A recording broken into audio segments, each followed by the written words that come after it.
Hey there, friend. Welcome to another gentle journey through the quieter corners of history. Whether you're settling in for the night or just looking to slow the pace of your day, I'm grateful you've joined me. Before we begin our exploration, I'd love to know where in the world you're listening from and what time it is in your corner of the globe. There's something wonderfully connecting about knowing we're sharing these ancient stories across different time zones and continents. If this kind of calm historical storytelling brings you peace, feel free to like the video and subscribe, but only if it genuinely helps you drift off into restful sleep. Now, let's dim the lights, get comfortable, and take a slow, gentle journey back in time to discover what fast food was really like in ancient China. Picture this. It's dawn in ancient Chang'an, the magnificent capital of Tang Dynasty China, around the year 750 CE. The city is already stirring to life, much like a modern metropolis. But instead of the familiar golden arches of McDonald's or the bright red signs of KFC, the streets are lined with something quite different, yet surprisingly familiar. Steam rises from countless food stalls, vendors call out their daily specials, and hungry customers line up for quick, affordable meals they can grab and go. You see, fast food isn't nearly as modern an invention as we might think. While we associate quick-service restaurants with drive-thrus and smartphone apps, the ancient Chinese were already perfecting the art of fast, convenient dining over 1,000 years ago. But their version looked quite different from our contemporary understanding, and yet, in many ways, it was remarkably similar to what we experience today when we stop by our favorite quick-service restaurant. In ancient China, the concept of fast food emerged from the same basic human needs that drive us to Taco Bell or Wendy's today. People needed to eat quickly, affordably, and conveniently, especially in bustling urban centers where life moved at a rapid pace. Just as modern city dwellers often don't have time to prepare elaborate home-cooked meals, ancient Chinese urbanites faced similar time constraints and sought out ready-made food options. The streets of major Chinese cities during the Tang and Song dynasties were filled with what we might call the ancient equivalent of food trucks. Vendors carried portable kitchens on their backs or wheeled small carts through busy neighborhoods, much like modern food trucks position themselves outside office buildings or college campuses. These mobile food sellers offered everything from steaming bowls of noodles to grilled meat skewers, fried rice cakes, and sweet treats. One of the most popular forms of ancient Chinese fast food was something called street noodles, or jimian. Vendors would set up small stalls along busy thoroughfares, much like how you might find a McDonald's positioned along a major highway. They would have large pots of boiling water and pre-prepared ingredients ready to assemble into quick meals. A customer could approach the stall, place their order, and within minutes receive a steaming bowl of noodles topped with vegetables, meat, or tofu. The speed of service was remarkably similar to what we expect from modern fast food establishments. The pricing structure of these ancient fast food vendors also mirrors our contemporary experience. Just as McDonald's offers value meals and dollar menus to attract budget-conscious customers, ancient Chinese street food was deliberately priced to be affordable for working people.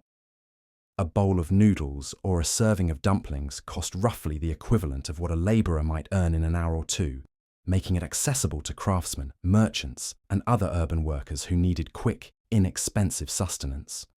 The variety of options available was truly impressive and would rival the diverse menu offerings we see at modern fast casual chains. In the morning, vendors might specialize in breakfast items like savory pancakes called jianbing, which were filled with eggs, vegetables, and sauces, then folded into a portable format perfect for eating while walking to work. This wasn't so different from grabbing a breakfast burrito from Taco Bell or an Egg McMuffin from McDonald's. For lunch and dinner, the options expanded considerably. There were dumpling specialists who could quickly steam or fry small portions of these filled pasta parcels, much like how Wendy's might specialize in their signature square burgers. Noodle vendors offered various regional styles, from thick, chewy noodles in rich broths to thin, delicate varieties served cold with flavorful sauces. The regional specialization was similar to how modern fast food chains often adapt their menus to local tastes, offering different items in different markets. Perhaps most remarkably, ancient Chinese fast food vendors had already developed many of the organizational principles that make modern quick-service restaurants so efficient.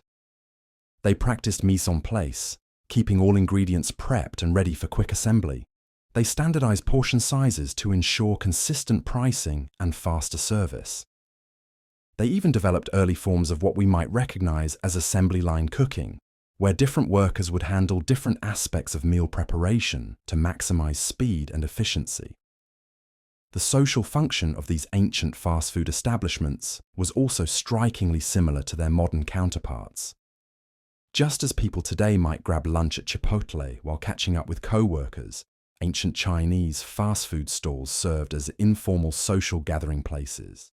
Workers would cluster around popular vendors, sharing meals and conversation before returning to their daily tasks. The stalls became part of the social fabric of urban life, providing not just sustenance, but community connection. Quality control was another area where ancient Chinese fast food vendors showed remarkable sophistication. Popular stalls built reputations for consistency and quality, much like how modern chain restaurants maintain brand standards across multiple locations. Vendors who served spoiled food or provided poor service would quickly lose customers in the competitive urban marketplace, creating natural incentives for maintaining high standards. The seasonal adaptation of ancient Chinese fast food menus also parallels modern practices. Just as McDonald's might offer seasonal items like the McRib or pumpkin spice beverages, ancient vendors would adjust their offerings based on available ingredients and weather conditions. In summer, they might focus on cooling dishes like cold noodles or refreshing beverages. In winter, warming soups and hot fried items would dominate their offerings. The innovation and entrepreneurship displayed by these ancient food vendors was truly remarkable. They developed portable cooking equipment that allowed them to prepare hot, fresh food in spaces no larger than a modern food cart. They created preservation techniques that allowed them to keep ingredients fresh without refrigeration.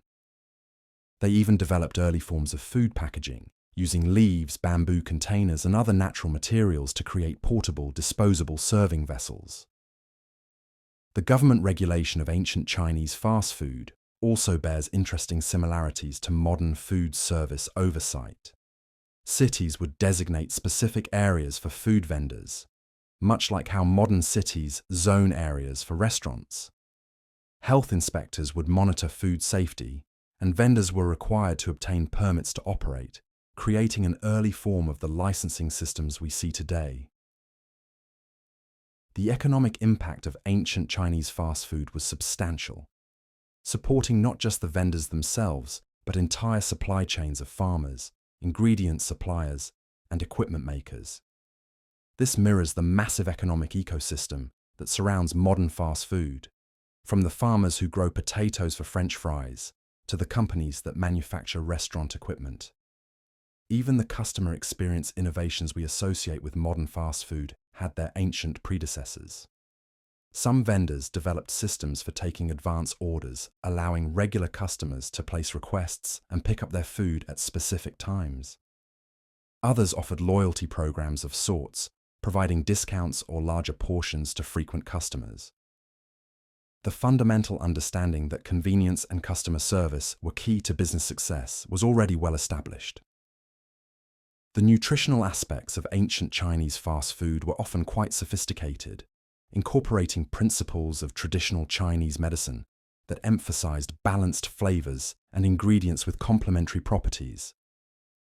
While modern fast food is often criticized for being nutritionally unbalanced, ancient Chinese vendors typically offered meals that included vegetables, grains, and proteins in relatively balanced proportions, though this was driven more by cost considerations and cultural food traditions than by modern nutritional science.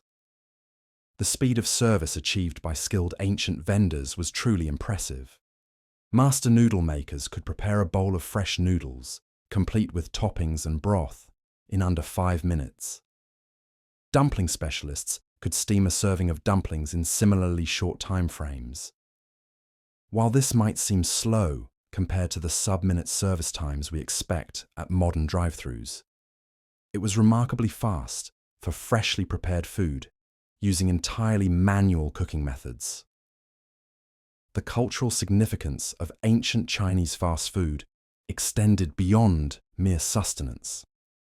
These vendors helped preserve and spread regional culinary traditions as people migrated between cities and provinces. A vendor from Sichuan might introduce spicy dishes to residents of Beijing, while someone from Guangdong might bring Cantonese-style preparations to other regions. This cultural exchange function is similar to how modern fast food chains help spread food cultures globally, though in reverse, taking local traditions and making them widely available. The training and skill development required to be a successful ancient Chinese fast food vendor was considerable. Like modern restaurant workers who must master specific preparation techniques and service standards, ancient vendors underwent lengthy apprenticeships to learn their trade. The most successful vendors became local celebrities, known for their particular specialties and drawing customers from across the city. The logistics of ancient Chinese fast food were remarkably sophisticated. Vendors had to source ingredients daily from markets, prepare items in advance without spoilage, transport their entire operation to selling locations, and manage cash transactions, all while maintaining food safety and quality. This required organizational skills and business acumen that would be familiar to any modern restaurant manager. The competitive landscape of ancient Chinese fast food was intense, much like the rivalry between McDonald's, Burger King, and Wendy's today. Vendors would compete on price, quality, speed, and location to attract customers. The most successful vendors would establish regular spots and build loyal followings, while less successful ones might struggle to find profitable locations or fail to attract repeat customers. The technological innovations developed by ancient Chinese fast food vendors were impressive given the constraints of their era. They created portable braziers that could maintain consistent cooking temperatures, developed techniques for keeping pre-cooked items warm without overcooking, and invented serving methods that allowed customers to eat while standing or walking, maximizing convenience. As we settle deeper into this gentle exploration of ancient Chinese fast food culture, it's fascinating to consider how many of the fundamental principles that drive modern quick-service restaurants were already well established over a millennium ago. The focus on speed, affordability, convenience, and consistency that characterizes today's fast food industry had its roots in the bustling streets of ancient Chinese cities. The working conditions for ancient Chinese fast food vendors were challenging, requiring them to work long hours in all weather conditions, much like modern food service workers who must maintain service during busy periods and difficult circumstances. The physical demands of carrying cooking equipment, standing for extended periods, and maintaining rapid service pace created a demanding work environment that required significant stamina and dedication. The customer demographics of ancient Chinese fast food were quite diverse, serving everyone from wealthy merchants who wanted quick meals between business appointments to laborers who needed affordable sustenance during work breaks. This broad appeal across social classes mirrors how modern fast food serves customers across various economic segments, though the specific social dynamics were different given the more rigid class structures of ancient Chinese society. The menu development process for ancient vendors involved constant experimentation and adaptation, much like how modern fast food chains regularly test new items and adjust their offerings based on customer preferences and market trends. Successful vendors would observe customer reactions, adjust recipes, and develop signature items that set them apart from competitors. The sanitation practices of ancient Chinese fast food vendors, while limited by the technology of their time, showed early awareness of food safety principles. Vendors would clean their equipment regularly, source ingredients from reputable suppliers, and follow preparation practices designed to minimize contamination risks. While these practices wouldn't meet modern health standards, they represented the best understanding of food safety available at the time. The economic model of ancient Chinese fast food was based on high volume and quick turnover, similar to modern fast food operations. Vendors needed to serve many customers throughout the day to make their businesses profitable, which drove their focus on speed and efficiency. The thin profit margins required careful cost control and waste minimization, principles that remain central to fast food economics today. The social commentary and cultural criticism surrounding ancient Chinese fast food also parallels modern discussions about the fast food industry. Some critics worried that the convenience of street food would make people lazy or undermine traditional family meal practices.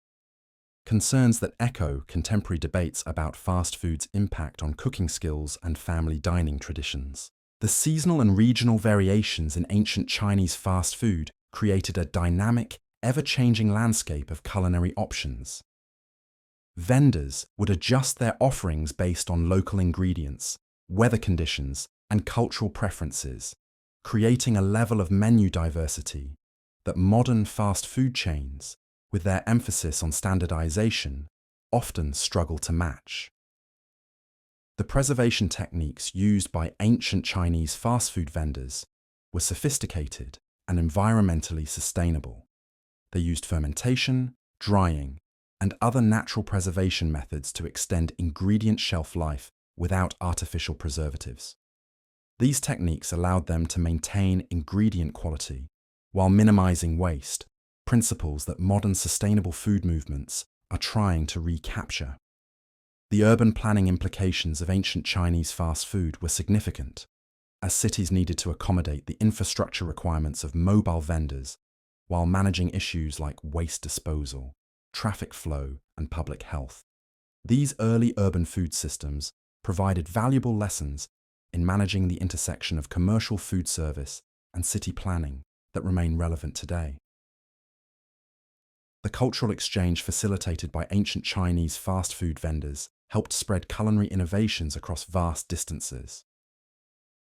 A successful preparation technique or recipe innovation could spread from city to city through the network of traveling vendors, creating a form of culinary communication that helped unify and diversify Chinese food culture simultaneously. The apprenticeship systems that trained ancient Chinese fast food vendors created pathways for social mobility, allowing skilled individuals to build successful businesses regardless of their family background. This entrepreneurial opportunity structure mirrors how the modern food service industry provides entry-level opportunities that can lead to business ownership and economic advancement. The equipment innovations developed by ancient Chinese fast food vendors showed remarkable ingenuity in solving practical problems with limited resources.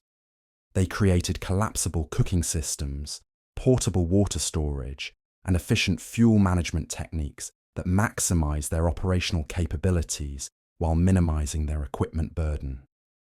The customer service philosophies of successful ancient Chinese fast food vendors emphasized speed, friendliness, and consistency, principles that remain central to modern fast food success.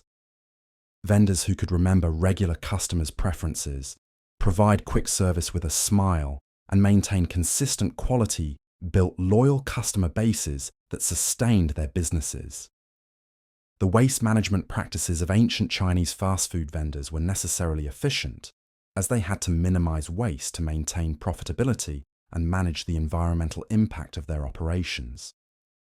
They developed techniques for using every part of ingredients, composting organic waste, and reusing containers that demonstrated early awareness of sustainable business practices. The financial management skills required to operate ancient Chinese fast food businesses were considerable. involving daily cash flow management, inventory control, and profit calculation, without modern accounting tools. Successful vendors had to develop mental arithmetic skills and financial planning abilities that would impress modern restaurant managers. As we near the end of our gentle journey through ancient Chinese fast food culture, it's remarkable to reflect on how many elements of this centuries-old industry would be recognizable to anyone familiar with modern quick-service restaurants. The fundamental human needs that drove ancient Chinese urbanites to seek fast, affordable, convenient food are the same needs that drive millions of people to visit McDonald's, Wendy's, Taco Bell, and other modern fast food establishments every day. The innovation, entrepreneurship, and customer focus that characterize successful ancient Chinese fast food vendors establish principles that continue to guide the modern food service industry. While the technology, scale, and global reach of contemporary fast food would astound ancient vendors, they would quickly recognize the underlying business model and customer service philosophy that drives modern quick service success. The social function of ancient Chinese fast food as a democratizing force that provided affordable nutrition across social classes mirrors the role that modern fast food plays in feeding people across economic segments. While the specific social dynamics have changed, the fundamental function of providing accessible food options remains constant. The quality control challenges faced by ancient Chinese fast food vendors, from maintaining ingredient freshness to ensuring consistent preparation standards, parallel the operational challenges that modern fast food chains address through technology, training, and systematic processes. The scale may be different, but the underlying management principles remain remarkably similar. The competitive dynamics of ancient Chinese fast food markets, where vendors competed on price, quality, speed, and location to attract customers, establish patterns that continue to shape the modern fast food industry. The strategies that successful ancient vendors used to differentiate themselves and build customer loyalty would be familiar to any modern restaurant marketing professional.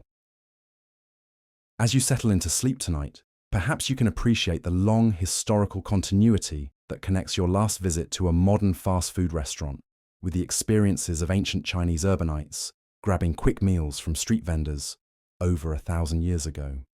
The fundamental human desire for convenient, affordable, tasty food has remained constant across cultures and centuries, even as the methods for satisfying that desire have evolved dramatically. The next time you're waiting in line at your favorite fast food restaurant, you might think about those ancient Chinese vendors who established many of the service principles and business practices that continue to shape your dining experience today. From the focus on speed and efficiency to the emphasis on affordable pricing and consistent quality, the DNA of modern fast food can be traced back to those innovative entrepreneurs who fed the bustling cities of ancient China. Sleep well, knowing that you're part of a dining tradition that stretches back over a millennium, connecting you through time to countless other people who simply wanted a quick, satisfying meal to fuel their daily adventures.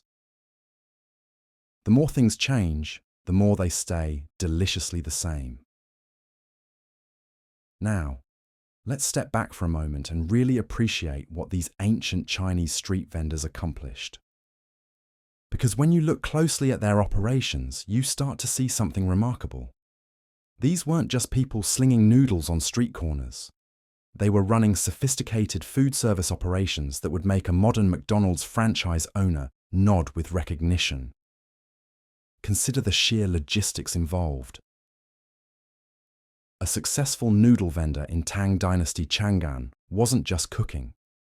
He was managing supply chains that stretched across the empire. His wheat came from northern provinces, his spices from the Silk Road trade routes, his vegetables from local farms outside the city walls. He had to coordinate with multiple suppliers, negotiate prices, manage inventory, and ensure consistent quality. Sound familiar? It should, It's the exact same challenge facing every Taco Bell regional manager today. But here's where it gets really interesting. These ancient vendors didn't just stumble into efficiency. They developed systems, standardized systems. Walk through the markets of medieval Kaifeng, and you'd find dumpling makers who could produce identical products at multiple locations.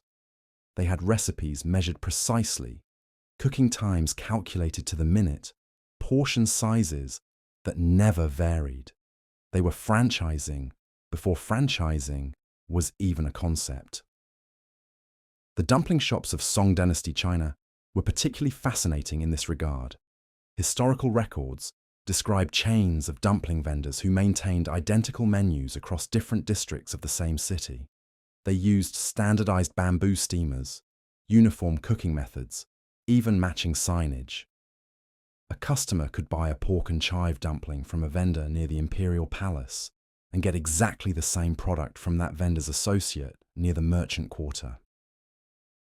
The only difference: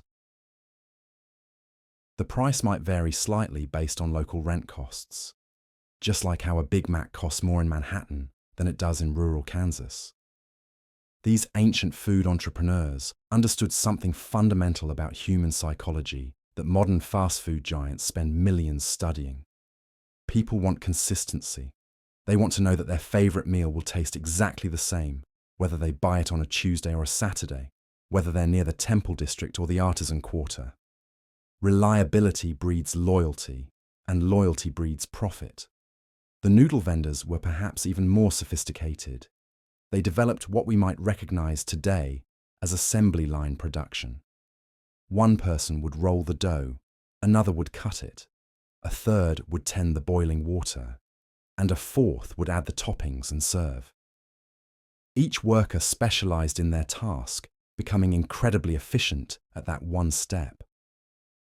By the Song Dynasty, a well-organized noodle stand could serve a bowl of hot noodles in under 2 minutes. That's faster than most modern fast casual restaurants. And just like today's fast food chains, these ancient vendors understood the power of branding. They developed signature dishes, special sauces, unique cooking methods that set them apart from competitors. The most successful vendors became known throughout their cities. People would travel across town for specific vendors' wontons or a particular dumpling maker's steamed buns. Word-of-mouth advertising spread their reputations, creating the ancient equivalent of viral marketing. The economic impact was staggering. During the Northern Song Dynasty, street food vendors were generating enough revenue to support entire extended families. Successful vendors could afford to send their children to school, buy property, even achieve upward social mobility. The street food industry became one of the primary engines of urban economic growth, creating jobs not just for the vendors themselves, but for suppliers, equipment makers, and countless support services. But perhaps most remarkably, these ancient Chinese fast food operations solved problems that modern chains are still wrestling with. Take food safety, for instance. Without refrigeration or modern preservation methods, ancient vendors had to develop incredibly sophisticated systems for keeping food fresh and safe. They created rotation schedules that ensured ingredients were used in the order they were purchased. They developed cooking methods that eliminated harmful bacteria while preserving flavor and nutrition. They established supply chain relationships that guaranteed fresh ingredients arrived at precisely the right times. The dumpling vendors were particularly innovative here. They developed techniques for preparing large batches of filling that could be safely stored and used throughout the day. They created steaming methods that cooked dumplings thoroughly while keeping them moist and flavorful. They even figured out how to keep cooked dumplings warm for extended periods without overcooking them. Modern food scientists, armed with thermometers and bacterial cultures, use similar principles today. These ancient vendors also mastered something that modern fast food is still perfecting: customization within standardization. A noodle vendor might offer a dozen different toppings, but he could combine them in hundreds of ways to create unique dishes for individual customers. The base product remained consistent, but the final result could be tailored to personal preferences. It's the same principle behind modern fast food's have-it-your-way mentality, executed with bamboo tools and wood-fired stoves. The social function of these ancient fast food operations extended far beyond simple nutrition. They became community gathering spaces, information exchanges, social networking hubs. Workers would grab quick meals and exchange gossip about job opportunities. Merchants would conduct business over shared bowls of noodles. Students would gather at dumpling stands to discuss philosophy and politics. These vendors created the ancient equivalent of today's coffee shop culture, serving as informal community centers that helped bind urban societies together. And just like modern fast food, ancient Chinese street vendors played a crucial role in cultural exchange. As the empire expanded and trade routes developed, vendors would adapt their menus to include dishes from different regions and cultures. A vendor in Chang'an might serve traditional northern wheat noodles alongside southern rice dishes and Central Asian spiced meats. They became agents of cultural fusion, creating new hybrid cuisines that blended traditions from across the known world. The parallels to modern globalization are striking. Just as McDonald's adapts its menu for different countries, serving rice burgers in Taiwan and vegetarian options in India, ancient Chinese vendors customized their offerings for diverse urban populations. They understood that successful food service meant respecting local tastes, while maintaining the efficiency and consistency that made fast food practical. Perhaps most impressively, these ancient vendors developed sophisticated quality control systems. The most successful operations had tasters who would sample every batch of soup base, every batch of dumpling filling, every preparation of noodles.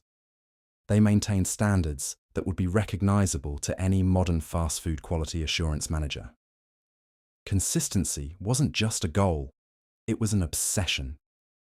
As we continue our exploration of ancient Chinese fast food culture, we'll discover how these remarkable entrepreneurs handled everything from seasonal menu planning to customer service training, from competitive pricing strategies to expansion into new markets. Their innovations laid the groundwork for the modern food service industry, proving that the fundamental principles of fast food success are truly timeless. Whether you're serving customers with bamboo chopsticks or plastic forks, the core challenge remains the same: delivering good food quickly, consistently, and affordably to people who need to eat and get on with their lives. Now let's talk about the real challenge of medieval romance: the complete and utter lack of choice. If you think finding love on dating apps is hard with limited matches, imagine living in a village of 50 people where half are your relatives, a quarter are already married, and the rest are either too young, too old, or have been claimed by your feudal lord for political alliances. In medieval society, your romantic options weren't determined by compatibility or attraction. They were determined by your social class, your family's wealth, and decisions made by people who had never even met you. For peasants, which made up 90% of the population, romance was essentially a luxury they couldn't afford.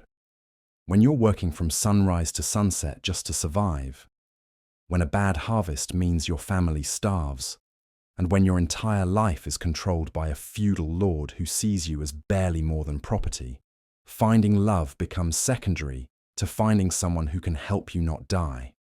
Most peasant marriages were arranged by families based on practical considerations. Can this person work the land?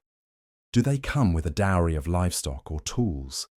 Are they healthy enough to bear children and work until they drop dead in their 30s? Romance wasn't even part of the equation. And here's where it gets really dark. Even if you did find someone you genuinely cared about, there was no guarantee you'd be allowed to marry them. Feudal lords had the right to approve or deny marriages among their serfs, and they often used this power as a form of control. If you were a productive worker, Your lord might refuse to let you marry someone from another village, because losing you would hurt his economic interests. But surely the nobility had it better, right? They had wealth, power, and the luxury of choice that peasants could only dream of. Well, not exactly. If anything, noble marriages were even more calculated and loveless than peasant ones, because the stakes were so much higher. When you're part of the ruling class, your marriage isn't just about personal happiness. It's about military alliances, territorial control, and political power that could affect thousands of people. Noble children, especially daughters, were essentially treated as valuable trading cards in a complex game of medieval politics. A young noblewoman might find herself betrothed to a man she'd never met, possibly decades older than her, purely because her marriage would secure a military alliance or settle a territorial dispute. Her feelings about this arrangement weren't just irrelevant. Expressing dissatisfaction with an arranged marriage could be seen as treason against her family's interests. And let's talk about age, because this is where medieval dating gets truly disturbing by modern standards. The concept of childhood as we understand it didn't really exist in medieval times. Girls were often betrothed as young as 7 years old, with marriages typically consummated when they reached what was considered marriageable age, which was often as young as 12 or 13. These weren't marriages between children, which would have been unusual even then. These were marriages between young girls, and often much older men, arranged for political or economic reasons. A 12-year-old girl might find herself married to a 30-year-old man she'd met once at the betrothal ceremony, expected to manage a household, bear children, and navigate complex political relationships while still being, by any reasonable standard, a child herself. The mortality rates tell the whole horrifying story. Many young women died in childbirth, not just because medieval medicine was primitive, but because their bodies simply weren't ready for pregnancy and childbirth. The pressure to produce male heirs meant that surviving a first pregnancy was often followed immediately by attempts at a second, then a third, until either a son was born or the woman died trying. For men, the situation wasn't much better, just different. Young noblemen might have slightly more freedom in their romantic choices, but they were still expected to marry for political advantage rather than personal preference, and if they were younger sons with no inheritance prospects, they might be forced into the church, whether they had a religious calling or not, effectively removing them from the marriage market entirely. But here's what makes this even more twisted. The medieval period actually invented the concept of romantic love that still tortures us today. The tradition of courtly love, popularized by troubadours and poets, created this idealized vision of romance that was deliberately designed to be impossible to achieve. Courtly love typically involved a knight falling desperately in love with a married noblewoman, then spending years performing increasingly elaborate acts of devotion while never actually consummating the relationship. This wasn't just entertainment. It was a social safety valve that allowed people to fantasize about passionate romance while maintaining the rigid marriage structures that kept society stable. The problem is, this tradition created the idea that true love should be tortured, impossible, and preferably tragic. It gave us the notion that if love comes too easily, it's not real love. Sound familiar? This medieval invention is still messing with our heads today, making us think that healthy, straightforward relationships are somehow less romantic than dramatic, complicated ones.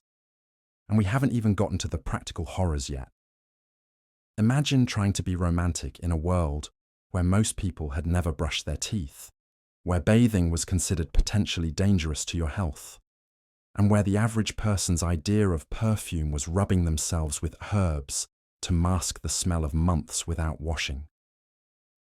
Physical attraction, which we take for granted as a basic component of romance, was complicated by the simple fact that most people looked and smelled absolutely terrible by modern standards. Dental hygiene was non-existent, leading to widespread tooth loss and breath that could probably kill small animals. Skin diseases were rampant, from simple acne to serious conditions like scrofula, which caused visible growths and sores.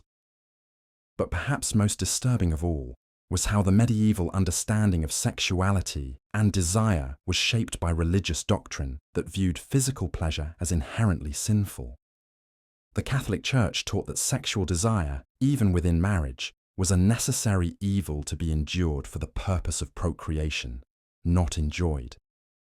This created a culture where expressing sexual desire, especially for women, was seen as evidence of moral corruption. Women who showed too much interest in physical pleasure were suspected of being in league with the devil. Men were expected to control their desires, but women were expected to barely have any desires at all. The result was a dating culture, if we can even call it that, where the very foundations of romantic attraction, physical chemistry, emotional connection, and shared pleasure were viewed with suspicion and often outright hostility. And this is just the beginning. We haven't even talked about how the church controlled every aspect of romantic relationships, how disease and death made long-term planning impossible, or how the constant threat of violence turned every potential romance into a potential tragedy. Medieval dating wasn't just difficult, it was a nightmare that combined the worst aspects of arranged marriage, religious extremism, and brutal social inequality into a system that treated love as either a dangerous luxury or a useful tool for political control. So the next time you're frustrated with modern dating, remember that at least you get to choose your own partners, express your desires without being accused of witchcraft, and generally expect to live long enough to see how the relationship turns out. Because in medieval times, even those basic freedoms were revolutionary concepts that most people could only dream about. Looking at the ancient Chinese world of fast food, we find ourselves standing at the crossroads, where innovation met necessity, where entrepreneurial spirit danced with survival, and where the seeds of modern commercial dining were first planted in the fertile soil of necessity and human ingenuity. Now, imagine walking through the bustling streets of Chang'an during the Tang dynasty, the air thick with the aroma of sizzling scallion pancakes and steaming dumplings.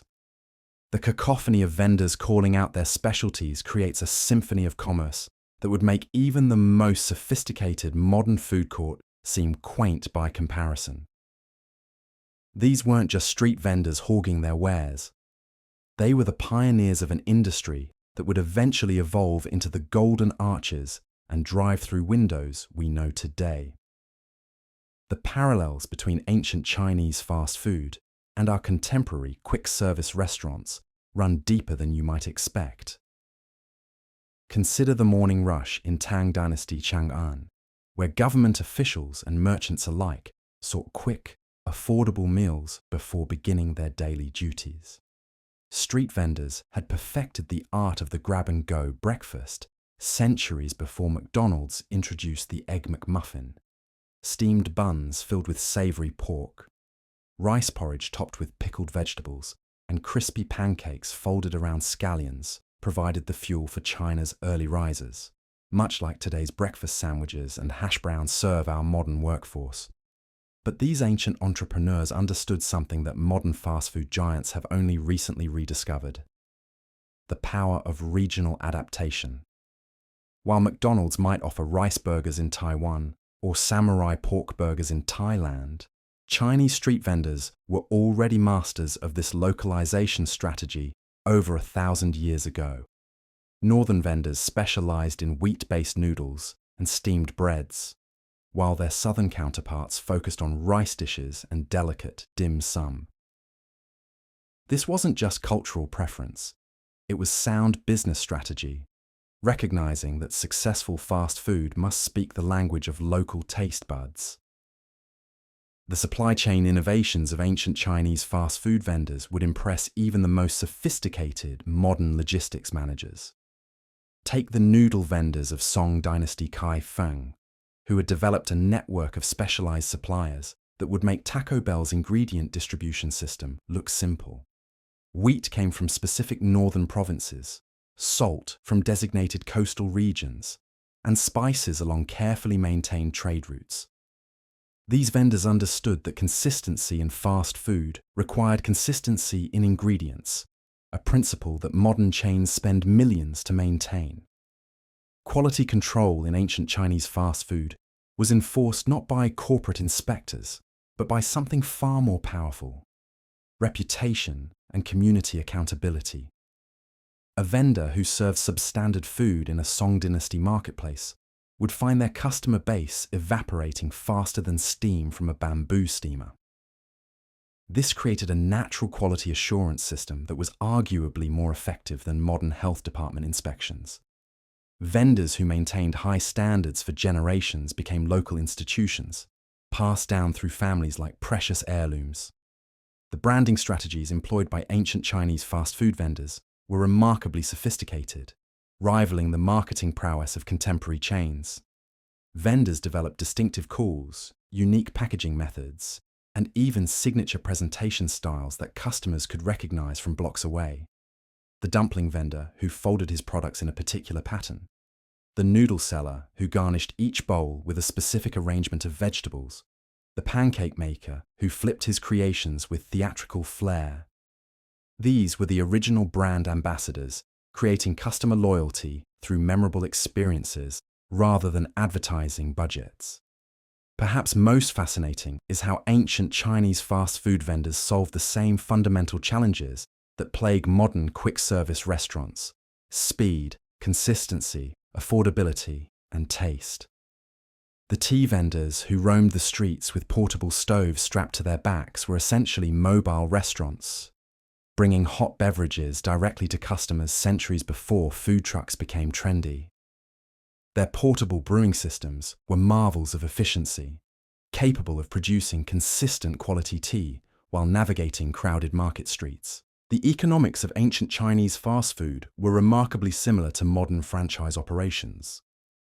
Successful vendors often expanded by training apprentices who would set up similar operations in different neighborhoods or cities, creating informal franchise networks bound by shared recipes and techniques rather than legal contracts.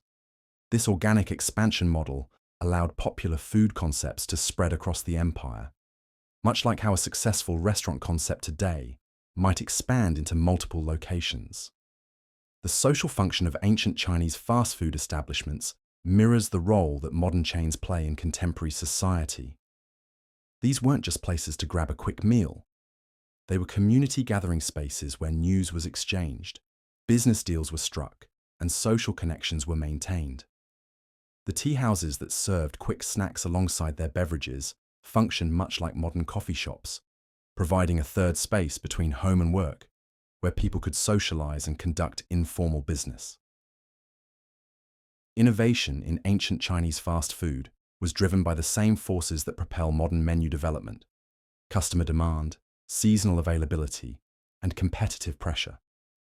Vendors constantly experimented with new flavor combinations, cooking techniques, and presentation methods to attract customers and differentiate themselves from competitors. The invention of various dumpling styles, noodle preparations, and sauce combinations represents centuries of research and development that rival any modern food laboratory. The preservation and preparation techniques developed by ancient Chinese fast food vendors were revolutionary for their time. Methods for maintaining food safety without refrigeration, techniques for rapid cooking that preserve both nutrition and flavor, and systems for managing food waste all contributed to the success of these early quick-service operations. Many of these innovations, refined over centuries, continue to influence Chinese cuisine today. The customer service philosophy of ancient Chinese fast food vendors emphasized speed and efficiency while maintaining personal connections with regular customers. Vendors knew their customers' preferences, dietary restrictions, and usual ordering patterns, providing a level of personalized service that modern fast food chains are now trying to recreate through technology and data analytics. This human touch created customer loyalty that transcended mere convenience or price. The urban planning implications of ancient Chinese fast food were profound, shaping the development of cities in ways that parallel how modern restaurant districts influence urban growth. Concentrations of food vendors created natural gathering places that attracted other businesses, leading to the development of commercial districts that served as the economic hearts of major cities. These food-centric commercial zones became models for urban development that continue to influence city planning today. The cultural exchange facilitated by ancient Chinese fast food vendors contributed to the spread of culinary techniques, ingredients, and flavor profiles across the empire and beyond.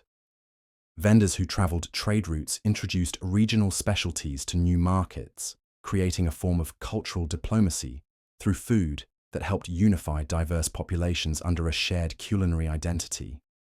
This early form of food globalization laid the groundwork for the international spread of Chinese cuisine that we see today. The seasonal adaptability of ancient Chinese fast food vendors demonstrates a flexibility that modern chains are still learning to master. Vendors seamlessly shifted their offerings based on seasonal ingredient availability, weather conditions, and cultural celebrations, maintaining profitability while serving customer needs year-round. This adaptability required deep understanding of both business operations and cultural patterns, skills that were passed down through generations of food service families. The financial models employed by ancient Chinese fast food vendors were remarkably sophisticated, incorporating elements of credit, customer loyalty programs, and risk management that wouldn't look out of place in a modern business school textbook. Vendors extended credit to trusted customers, offered bulk discounts for large orders, and developed systems for managing the financial risks associated with perishable inventory and unpredictable demand. As we trace the evolution of these ancient fast food systems, we can see how they laid the foundation for the global quick service industry that dominates modern food culture. The principles of speed, affordability, consistency, and customer satisfaction that drove ancient Chinese street vendors continue to guide modern fast food operations, proving that the fundamental human need for convenient, tasty, and affordable food transcends time and culture. The legacy of ancient Chinese fast food extends far beyond the realm of commerce and cuisine. These early entrepreneurs created systems of social organization, economic development, and cultural exchange that influenced the development of Chinese civilization itself. Their innovations in food service, supply chain management, and customer relations represent a form of grassroots capitalism that emerged organically from the practical needs of urban populations. Understanding this rich history helps us appreciate that fast food is not merely a modern invention, but the latest chapter in a story that began thousands of years ago in the bustling markets and crowded streets of ancient China. The vendors who served quick meals to hurried customers in Tang Dynasty Chang'an were not so different from the employees who take orders at modern drive-thru windows, connected across centuries by their shared mission of feeding people quickly, affordably, and well. The transformation of simple sustenance into sophisticated systems of food service represents one of humanity's great innovations, one that began in the ancient world and continues to evolve today. As we order our next quick meal, we participate in a tradition that stretches back through centuries of human ingenuity, connecting us to the countless vendors, customers, and communities who shape the way we eat. The fast food revolution, it turns out, began not in 20th century America, but in ancient China, where enterprising vendors first discovered that good food, served quickly and affordably, could build both businesses and communities that would endure for generations. Now, as we drift deeper into this ancient world of Chinese culinary innovation, we find ourselves in the narrow alleyways of Song Dynasty Kaifang, where the night market vendors were just beginning to light their oil lamps. The year is 1127, and the city pulses with an energy that would feel remarkably familiar to anyone who's wandered through a modern food court at midnight. Picture this scene, if you will. Steam rises from countless small stalls, each no bigger than a modern food truck. The air fills with the sizzle of oil, the rhythmic chopping of cleavers, and the calls of vendors advertising their wares. A noodle seller named Chen works his station with practiced efficiency, his movements as choreographed as any modern fast food worker. Pull, stretch, boil, serve. The whole process takes less than 3 minutes, and his customers eat standing up, slurping their noodles before hurrying off into the night. What's remarkable about Chen and his fellow vendors is how thoroughly they had already solved the fundamental challenges of fast food. Speed, consistency, affordability, portability. These weren't innovations waiting to be discovered by modern entrepreneurs. They were simply Tuesday night in medieval China. Chen's noodle stall, for instance, operated on principles that would make a McDonald's efficiency expert weep with joy. He prepared his broth in massive quantities at the beginning of each day, keeping it at perfect temperature in ceramic vessels designed specifically for heat retention. His noodles were pre-portioned and arranged in neat rows, ready to be dropped into boiling water at a moment's notice.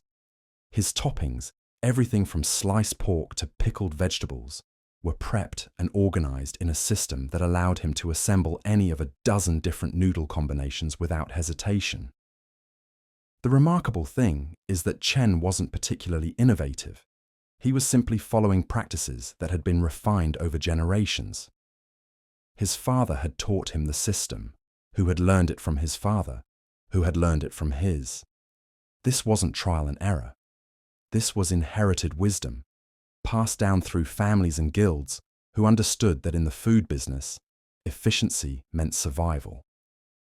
But let's step back even further, because the story of Chinese fast food doesn't begin in the Song dynasty. It reaches back through the mists of time to the very foundations of Chinese civilization, when the first urban centers began to emerge along the Yellow River. Even in the earliest Chinese cities, thousands of years before the first McDonald's golden arches cast their shadow, vendors had discovered something profound about human nature. People living in cities, people working long hours, people traveling far from home, they all shared a fundamental need. They needed food that was fast, affordable, and reliable. And Chinese entrepreneurs, because that's really what they were, found ways to meet that need with an ingenuity that still impresses today. Take the Tang Dynasty capital of Chang'an, a city of over 1 million people in the 8th century. Think about that for a moment. 1 million people in an age before refrigeration, before modern transportation, before any of the supply chain innovations we take for granted. And yet, Chang'an fed itself, and it did so largely through what we can only describe as the world's first fast food industry. The city was divided into districts, each with its own market area, and these markets operated with a precision that would make modern city planners envious. Vendors specialized not just in different types of food, but in different aspects of food preparation and service. Some focused on cooking, others on ingredients, still others on distribution. It was a complex ecosystem of food service that functioned smoothly day after day, year after year, and the variety. Oh, the variety would put most modern food courts to shame. Noodle vendors offered dozens of different preparations. Dumpling makers created intricate pocket foods that could be eaten with one hand while walking. Rice sellers provided everything from simple steamed grains to complex fried rice dishes loaded with vegetables and meat. Street snack vendors sold everything from grilled meats to sweet confections. But perhaps most impressively, they had already mastered the art of standardization. A bowl of noodles from one vendor in the morning market would taste remarkably similar to a bowl from another vendor in the evening market. Not because they were using the same recipes, necessarily, but because they understood that consistency was key to building a customer base. This standardization extended beyond just taste. Portions were standardized, prices were standardized. Even the vessels used to serve food were standardized, allowing customers to know exactly what they were getting before they ordered. It was a level of systematization that wouldn't look out of place in a modern franchise operation. And like modern fast food, Chinese street food was designed for people on the move. Chopsticks weren't just eating utensils, they were portable eating utensils. Dumplings weren't just delicious, they were self-contained meals that could be eaten without making a mess. Noodle soups weren't just filling, they were served in bowls that could be held in one hand, while the other hand wielded chopsticks. The business models were sophisticated too. Many vendors operated on what we might recognize as a franchise system. A successful vendor would train apprentices in his methods, then help them set up their own stalls in different parts of the city. The original vendor would provide ingredients, recipes, and ongoing support, taking a percentage of the profits in return. It was McDonald's 1,000 years before Ray Kroc was born. Even the real estate side of the business was remarkably modern. Prime locations near city gates, along major thoroughfares, or adjacent to popular temples commanded higher rents. Vendors understood foot traffic patterns and adjusted their offerings accordingly. Morning locations might specialize in hearty breakfast foods, while evening spots focused on lighter snacks and social eating. The supply chains were equally impressive. Chinese fast food vendors didn't just wake up each morning and hope to find ingredients. They were connected to networks of farmers, distributors, and suppliers that ensured steady access to everything they needed. These networks stretched for hundreds of miles, bringing exotic spices from distant provinces, fresh vegetables from nearby farms, and preserved foods that could last through seasonal fluctuations. And they understood marketing in ways that would impress modern advertising executives. Vendors developed signature dishes that became associated with their stalls. They created memorable calls and chants to attract customers. They built relationships with regular patrons, remembering preferences and offering personalized service. They even understood the power of visual presentation, arranging their food displays to be as appealing as possible to passing customers. But what's perhaps most remarkable about ancient Chinese fast food is how it reflected and shaped Chinese society. These weren't just places to grab a quick meal, they were social hubs, places where people from different social classes mingled, where news and gossip were exchanged, where business deals were made, and relationships were formed. The vendors themselves often became pillars of their communities. A successful noodle seller wasn't just someone who made good noodles, he was someone who knew his customers, who could be trusted with credit, who might even serve as an informal mediator in neighborhood disputes. Fast food, in ancient China, was deeply embedded in the social fabric of urban life. As we continue our journey through this ancient culinary landscape, we begin to see patterns that echo through the centuries. The innovations of Tang Dynasty food vendors would be refined by Song Dynasty entrepreneurs, who would pass them on to Ming Dynasty successors, who would eventually influence the street food cultures that still thrive in Chinese cities today. It's a continuous thread of innovation and adaptation, stretching across more than a millennium, connecting the noodle sellers of ancient Chang'an to the food truck operators of modern Beijing. And at every step along the way, these entrepreneurs were solving the same fundamental challenges that occupy modern fast food executives: how to serve good food quickly, how to keep costs low while maintaining quality, how to build customer loyalty in a competitive market. The ancient Chinese didn't just invent fast food, they perfected it, creating systems and practices that remain remarkably relevant today. They understood that food service wasn't just about cooking, it was about logistics, marketing, customer relations, and community building. They knew that success came not from luck or chance, but from careful planning, consistent execution, and constant innovation. So as you drift off to sleep tonight, perhaps you'll dream of those bustling Tang Dynasty markets, where the air was thick with steam and spice, where vendors called out their wares in sing-song voices, where the first fast food revolution was taking place, one bowl of noodles at a time. It was a world where innovation and tradition danced together in perfect harmony, creating something that was both utterly practical and surprisingly beautiful. The next time you find yourself in a modern fast food restaurant, marveling at the efficiency of the operation, remember that you're experiencing the latest chapter in a story that began over 1,000 years ago in the narrow alleyways of ancient Chinese cities, where entrepreneurs with nothing but determination and ingenuity created the template for feeding the world.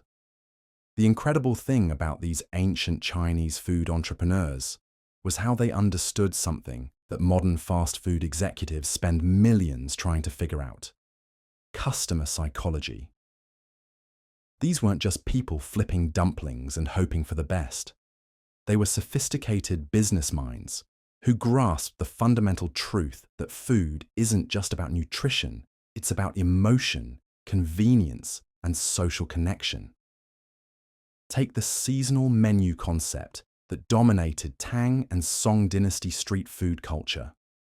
Modern McDonald's rotates its McRib in and out of availability to create artificial scarcity and drive demand.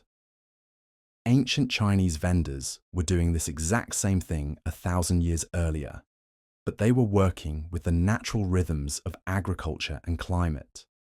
Spring brought fresh bamboo shoots and young vegetables. Summer meant cooling soups and chilled noodles. Autumn delivered hearty stews and warming spices. Winter called for hot pot bases and preserved meats. But here's where it gets really clever. These vendors didn't just change their menus seasonally, they created anticipation. Regular customers would start asking about winter warming broths in late autumn, just like modern fast food fans start demanding the return of seasonal favorites. The psychological principle is identical. Limited availability creates desire, and desire drives sales. The most successful vendors became masters of what we'd now call emotional marketing. They understood that people weren't just buying food, they were buying an experience, a moment of comfort in their day. A bowl of noodles wasn't just sustenance, it was a brief escape from the grinding routine of medieval life. A cup of tea wasn't just a beverage, it was a social ritual that connected people to their community. Consider how these vendors handled what modern businesses call the third place concept. Starbucks didn't invent the idea of creating a comfortable space between home and work where people want to linger. Chinese street food vendors were creating these social hubs centuries ago. The most successful operations weren't just about quick transactions. They were about creating gathering spots where information was exchanged, relationships were built, and community bonds were strengthened. The smart vendors positioned their stalls near temples, government buildings, and market squares, not just for foot traffic, but because they understood that people needed a moment of normalcy and comfort when dealing with bureaucracy or spiritual matters. After spending hours in a government office trying to resolve some administrative nightmare, people wanted familiar food served by familiar faces. It was emotional intelligence disguised as commerce. What's particularly fascinating is how these entrepreneurs dealt with class distinctions while still maintaining broad appeal. Unlike modern fast food chains that tend to target specific demographic segments, successful Chinese street vendors had to serve everyone from wealthy merchants to struggling laborers, often simultaneously. This required incredible social and culinary flexibility. They developed what we might call a tiered service model. The same vendor might offer basic rice porridge for laborers, enhanced versions with preserved vegetables for craftsmen, and premium bowls with meat and exotic seasonings for merchants. Same basic product, different price points, different presentations. Sound familiar? It's exactly what modern chains do with their value menus versus premium offerings. The most successful vendors also understood the power of customization long before Subway made "Have it your way" a corporate slogan. Chinese street food culture was built around the idea that every customer could have their dish prepared exactly to their taste. Want extra spice? More vegetables? Different protein? No problem. This wasn't just good customer service. It was brilliant business strategy that created customer loyalty and encouraged repeat visits. These vendors were also early adopters of what we'd now call supply chain optimization. The best operators developed relationships with farmers, fishermen, and suppliers that allowed them to secure quality ingredients at competitive prices. They understood seasonal pricing fluctuations and adjusted their offerings accordingly. When certain ingredients became expensive, they'd shift to alternatives without compromising the core appeal of their dishes. The financial sophistication of these operations would impress modern business school students. Successful vendors had to manage cash flow, inventory, labor costs, and seasonal variations while operating on extremely thin margins. They developed credit systems with regular customers, bulk purchasing arrangements with suppliers, and even early forms of franchising, where successful vendors would train others to operate similar stalls in different locations. Perhaps most impressively, these entrepreneurs understood the importance of innovation within tradition. They couldn't just copy what everyone else was doing, but they also couldn't stray so far from familiar flavors that they alienated customers. The most successful vendors became masters of incremental innovation, constantly tweaking recipes, trying new combinations, and testing customer reactions. This balance between innovation and tradition created a dynamic food culture that was constantly evolving while remaining rooted in familiar flavors and techniques. It's the same challenge modern fast food chains face when trying to introduce new menu items without confusing their brand identity. The social impact of these food entrepreneurs extended far beyond commerce. They were creating the infrastructure for urban life, providing the convenient, affordable nutrition that allowed cities to grow and prosper. Without these street food networks, the massive urban populations of Song Dynasty China simply wouldn't have been sustainable. These vendors were also early examples of social mobility through entrepreneurship. While most medieval societies offered few opportunities for people to improve their economic status, the street food trade provided a path for ambitious individuals to build successful businesses with relatively low startup costs.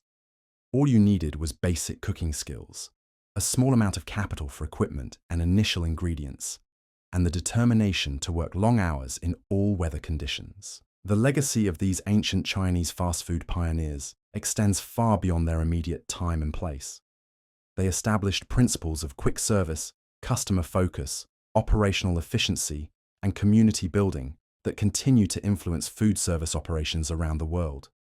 When you grab a quick lunch from a food truck or order from a fast casual restaurant, you're participating in a tradition that stretches back over 1,000 years to the bustling streets of ancient Chinese cities.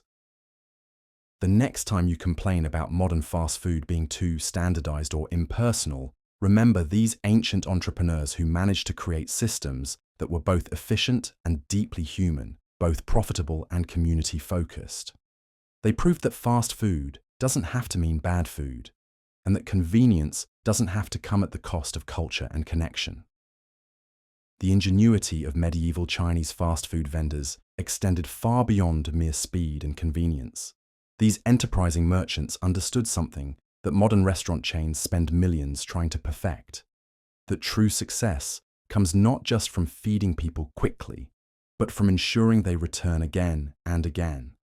And so, in the bustling markets of Chang'an and Kaifeng, a sophisticated system of quality control and customer service emerged that would make even today's corporate executives take careful notes. Imagine walking through the morning mist of a Song Dynasty marketplace, the air already thick with the aroma of steaming dumplings and sizzling pancakes. You approach a familiar vendor, one whose cart has occupied the same corner for months, perhaps years. Before you even speak, the vendor nods in recognition. The usual pork buns, extra sauce, and jasmine tea, he asks, already reaching for the bamboo steamer. This wasn't exceptional service.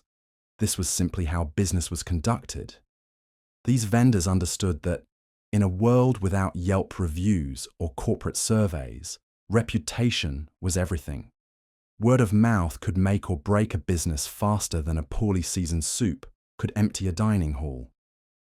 And so they developed systems of quality assurance that were both rigorous and remarkably personal. Each morning, vendors would taste test their broths, inspect their vegetables, and ensure their cooking fires burned at precisely the right temperature. It wasn't casual preparation. It was methodical, almost scientific in its attention to detail. The concept of standardization, which we often credit to modern industrial practices, was alive and thriving in these ancient food stalls. A successful vendor selling jianbing, those delicate crepe-like pancakes filled with egg and vegetables, would follow the same recipe, the same cooking technique, the same folding method every single time. Customers knew exactly what to expect, whether they visited on a rainy Tuesday or a festival Sunday. This consistency wasn't accidental. It was the result of careful training, often passed down through families or guild networks that treated recipes like precious heirlooms. But perhaps most remarkably, these vendors pioneered what we might now call customer relationship management. They didn't just serve food, they cultivated relationships. Regular customers were remembered not just by face, but by preference. The scholar who liked his noodles without garlic, the merchant who always ordered double portions for his servants, the elderly woman who preferred her tea weak, but her dumplings extra hot. These details were mental databases, stored and accessed with the efficiency of any modern point-of-sale system. The training of new vendors was equally sophisticated. Master cooks didn't simply demonstrate techniques. They passed down entire philosophies of service. Young apprentices learned not just how to fold dumplings or season soup, but how to read customers, how to manage the delicate dance of a busy food stall, how to maintain quality when serving dozens of people in rapid succession. It was culinary education combined with business school, all conducted in the practical laboratory of the marketplace. Quality control extended to sourcing as well. Successful vendors developed relationships with specific farmers, fishermen, and spice merchants. They knew which supplier delivered the freshest vegetables, which fisherman brought in the best catch, which grain merchant never cut corners. These weren't casual business relationships, but carefully cultivated partnerships that ensured consistent quality. A vendor's reputation depended not just on their cooking skills, but on their ability to source the finest ingredients at reasonable prices. The complaint resolution systems these vendors developed were equally impressive. When a customer expressed dissatisfaction, it wasn't met with defensive excuses, but with immediate action. A bowl of too salty soup would be replaced without question. A lukewarm dumpling would be exchanged for a fresh one. But more importantly, vendors would remember these incidents, adjusting their processes to prevent similar problems in the future. It was continuous improvement driven by customer feedback, a concept that modern businesses struggle to implement effectively. Seasonal adaptation represented another level of sophisticated service.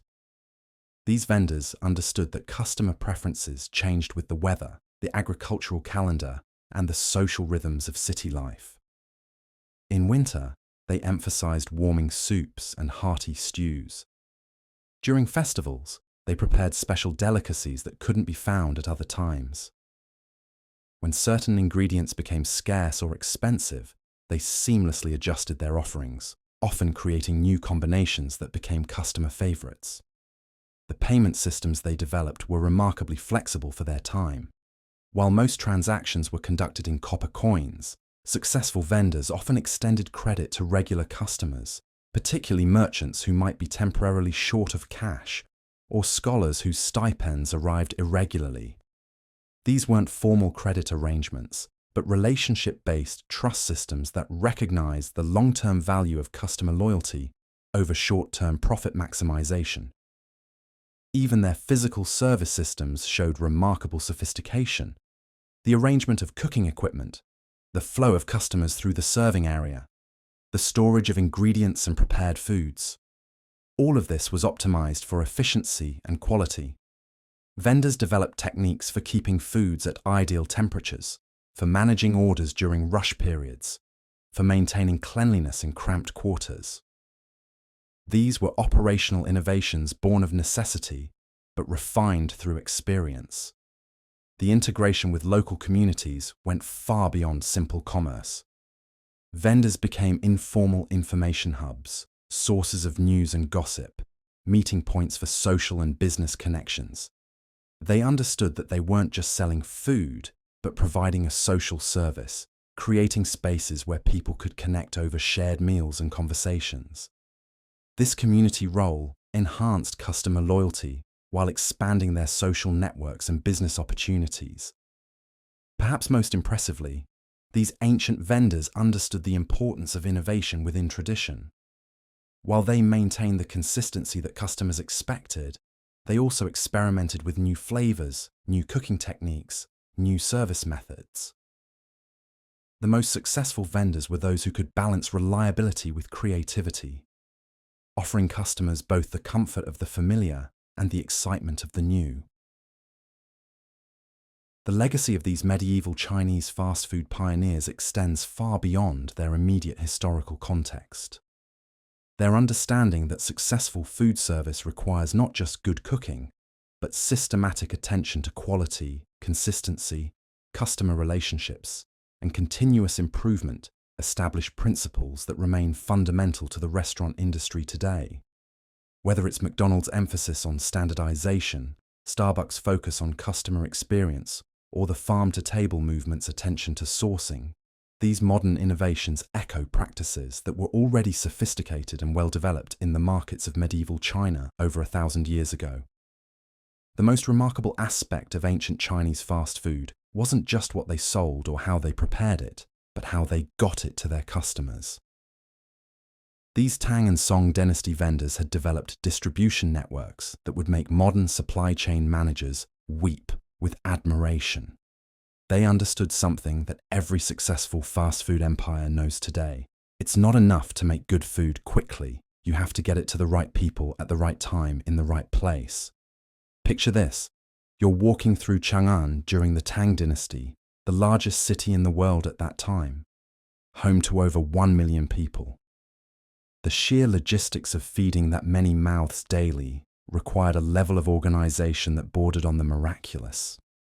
And the street vendors, those entrepreneurial spirits we've been following, had figured out systems that would later inspire everything from pizza delivery routes to McDonald's franchise models. The ancient Chinese vendors operated what we'd now call hub-and-spoke distribution systems. Major food preparation centers, often clustered near markets or transportation nodes, would supply dozens of smaller vendors throughout the city. Think of it like a primitive version of how Subway's central kitchens supply bread to individual locations, or how Taco Bell's commissaries distribute pre-prepared ingredients to franchises. But here's where it gets really interesting. These vendors didn't just randomly scatter across the city hoping customers would find them. They developed sophisticated customer mapping techniques that modern fast food chains would recognize immediately. They knew that office workers near government buildings wanted different foods at different times than laborers at construction sites. They understood that wealthy residential districts had different demands than student quarters near examination halls. Just like how McDonald's analyzes demographic data to decide where to place restaurants, these ancient vendors used their own form of market research. They tracked foot traffic patterns, noted seasonal variations in customer behavior, and even adjusted their routes based on festivals, market days, and government paydays. A noodle vendor might position himself near the Imperial Academy during examination periods, knowing that stressed students would pay premium prices for quick, comforting meals. The customer service aspects were equally sophisticated. These vendors developed loyalty programs that would make Starbucks proud. Regular customers received larger portions, first pick of the freshest ingredients, or access to special preparations not available to casual buyers.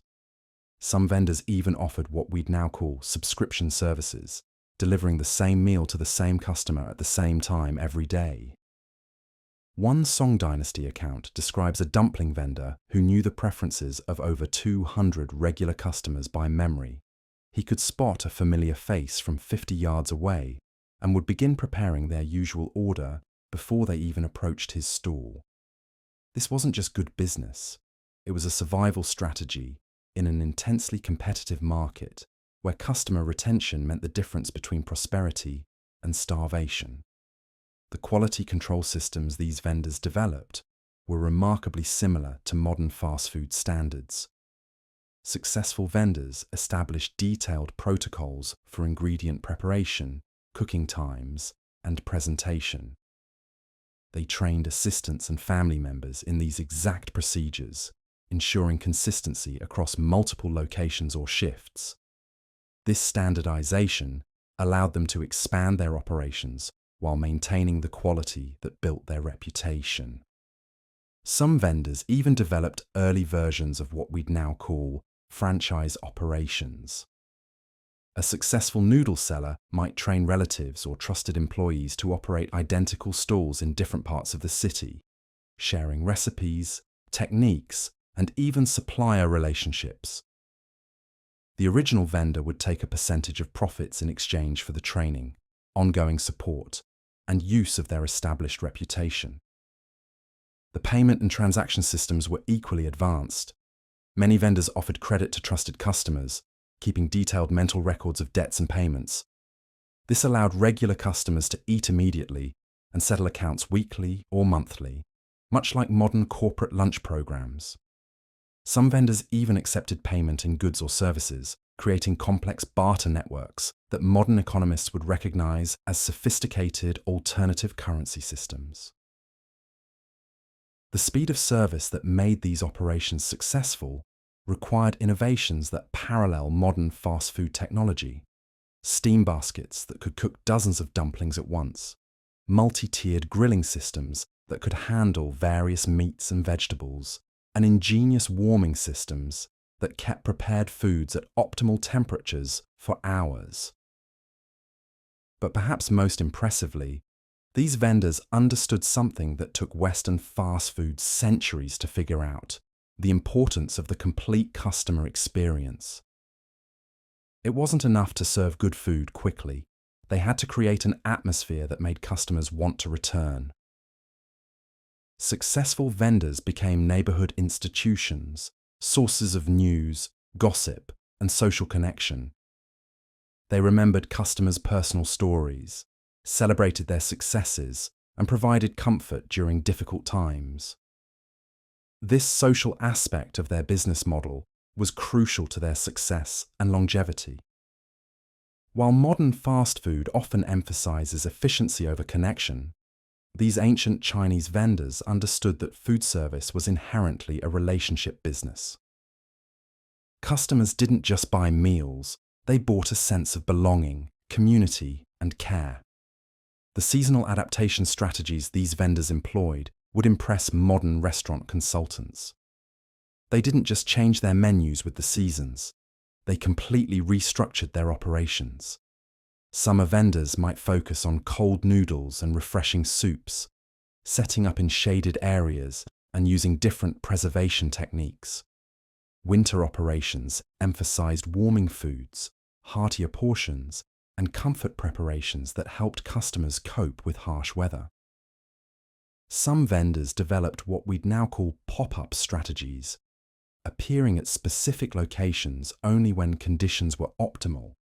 Festival vendors who specialized in celebratory foods, harvest vendors who followed agricultural cycles, and weather-dependent vendors who capitalized on specific atmospheric conditions. These weren't random appearances, but carefully planned operations based on years of observation and customer behavior analysis.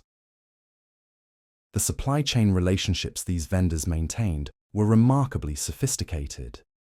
They didn't just buy ingredients from random suppliers. They developed long-term partnerships with farmers, fishermen, and specialty producers. These relationships ensured consistent quality, favorable pricing, and priority access to the best ingredients. Some vendors even provided seasonal financing to their suppliers, essentially investing in next year's crop quality. Modern fast food chains spend millions on supply chain optimization. But these ancient vendors had figured out many of the same principles through trial and error. They understood the importance of redundant suppliers, quality verification systems, and cost management. They knew how to balance ingredient costs with menu pricing to maintain profitability while remaining accessible to their target customers. The waste management and efficiency systems these vendors developed were born from necessity, but resulted in practices that modern sustainability experts would applaud. Nothing was wasted. Scraps became ingredients for other dishes. Cooking fuel was maximized for efficiency, and even packaging materials were reused or recycled. This wasn't environmental consciousness in the modern sense, but practical business management that happened to be environmentally sound. These ancient fast food pioneers had created something remarkable. A food service industry that was simultaneously efficient, profitable, socially responsible, and deeply connected to community life. They proved that fast food didn't have to mean impersonal or low quality. They showed that speed and care could coexist, that profitability and community service could reinforce each other. Their legacy echoes through every modern fast food innovation. The franchise models that built McDonald's empire, the supply chain optimization that keeps Subway operating globally, the customer loyalty programs that drive Starbucks' success, the quality control systems that maintain KFC's consistency, the demographic targeting that guides Taco Bell's expansion. All of these trace their conceptual roots back to those innovative vendors working the streets of ancient Chinese cities. As we conclude our journey through the surprisingly sophisticated world of ancient Chinese fast food, we can see that the fundamentals of successful quick-service restaurants haven't changed much over the centuries. Technology has advanced, scale has increased, and global reach has expanded, but the core principles remain the same. Know your customers, deliver consistent quality quickly, build lasting relationships, and never stop innovating. Those Tang and Song dynasty vendors, working with nothing but their wits, their recipes, and their determination to serve their communities, had figured out the secret formula that still drives the most successful fast food operations today. They understood that fast food, at its best, isn't just about feeding people quickly.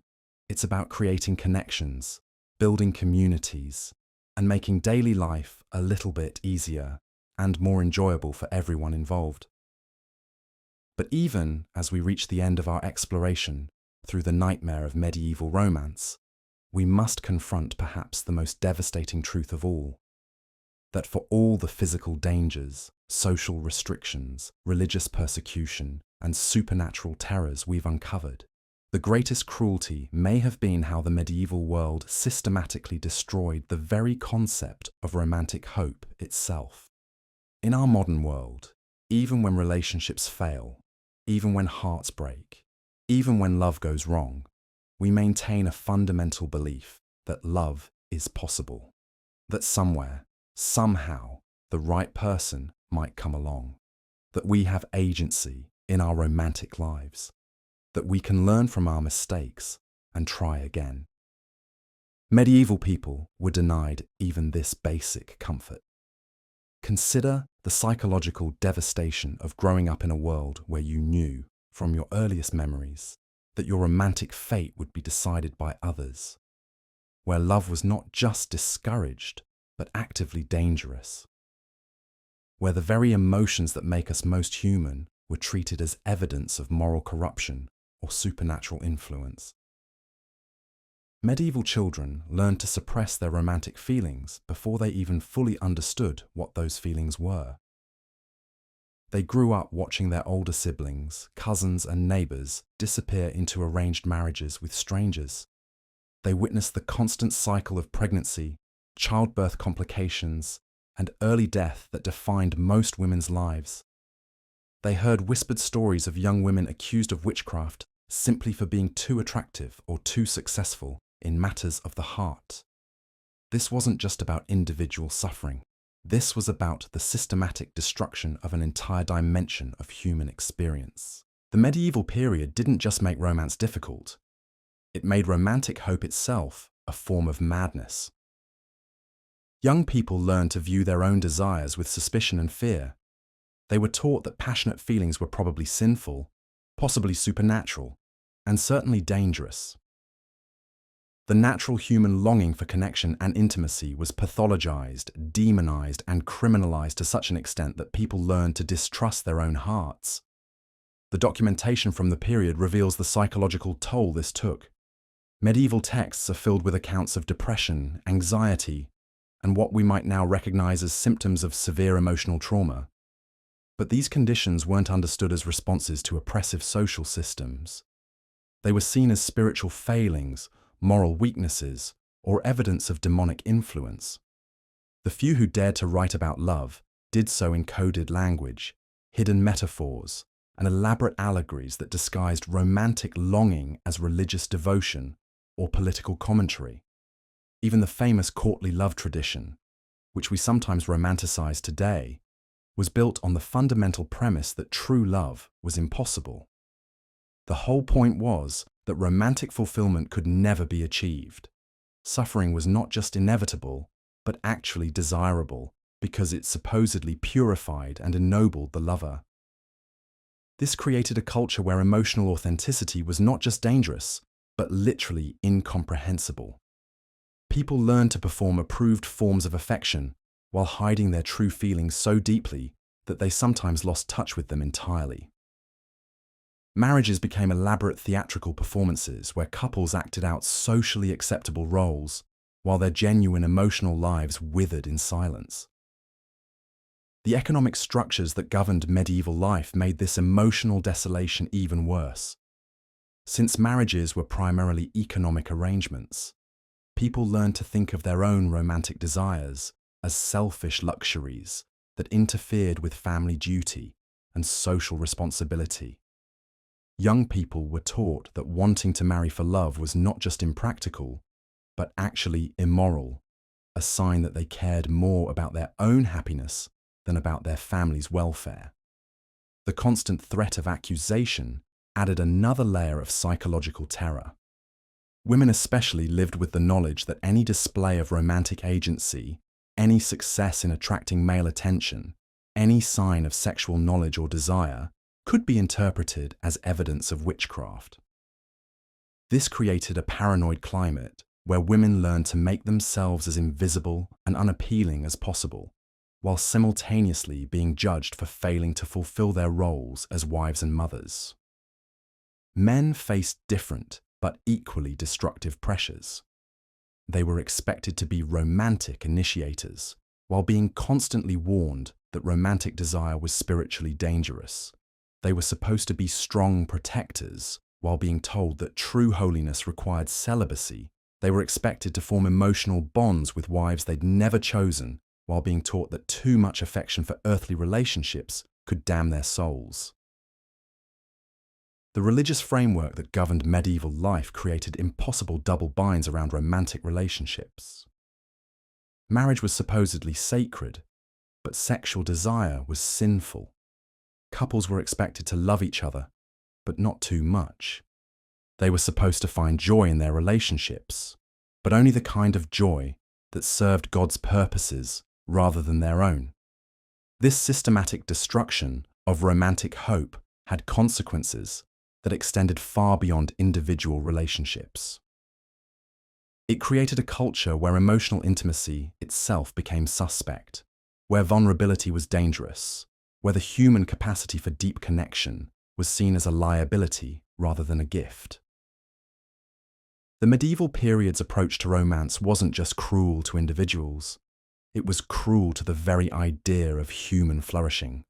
It took one of the most beautiful and essential aspects of human experience and turned it into a source of fear, shame, and suffering. And perhaps most tragically, this system was so effective at destroying romantic hope that many people accepted it as natural and inevitable.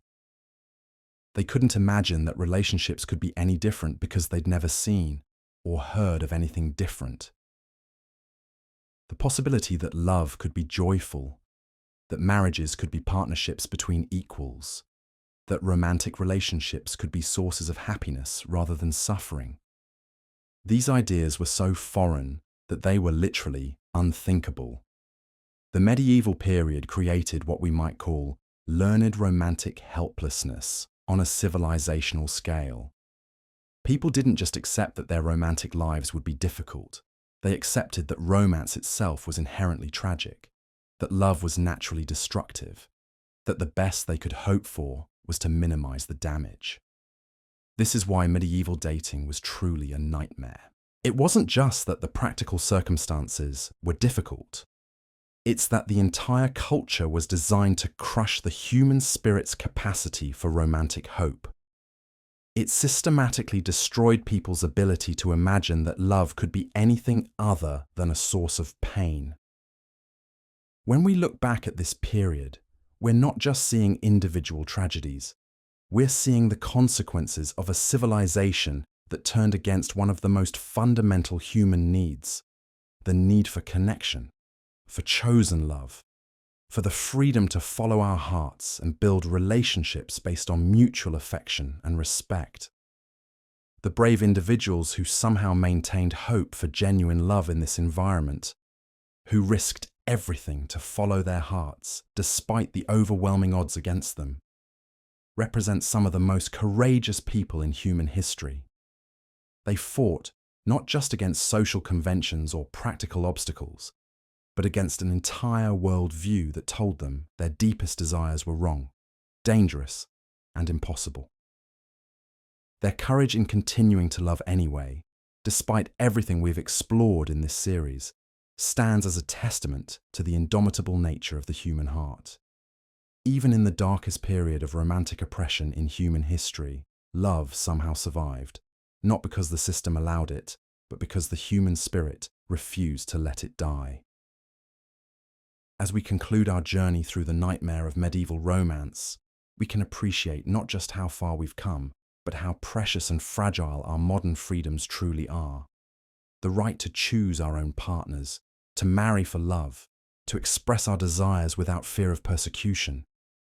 These are not natural rights, but hard-won victories in a centuries-long struggle against systems of oppression and control. And perhaps most importantly, we can honor the memory of all those medieval lovers who suffered in silence, who died young, who lived without hope, by never taking for granted the romantic freedoms they could only dream of. Their nightmare is our cautionary tale, their suffering, our inheritance of wisdom about what happens when societies turn against love itself. And as we reach the end of our dark journey through the nightmares that plagued medieval romance, we must confront the sobering truth that what we call dating today would have been utterly foreign to our ancestors.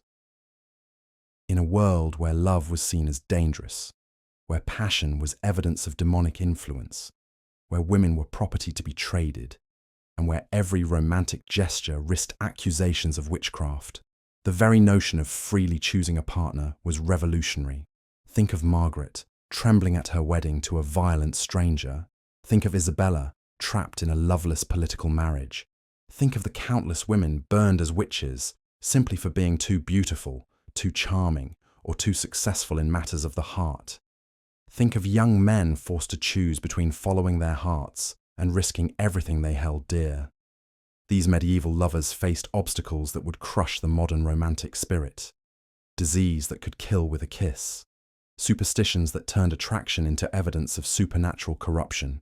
Economic systems that made love a luxury only the desperate could afford. Religious doctrines that treated human desire as a pathway to damnation. Yet somehow, miraculously, love persisted. in stolen glances across crowded market squares, in secret letters written by candlelight, in quiet acts of kindness between spouses who had learned to care for each other despite the circumstances of their union, in the courage of those who chose to follow their hearts even when it meant facing exile, violence, or death.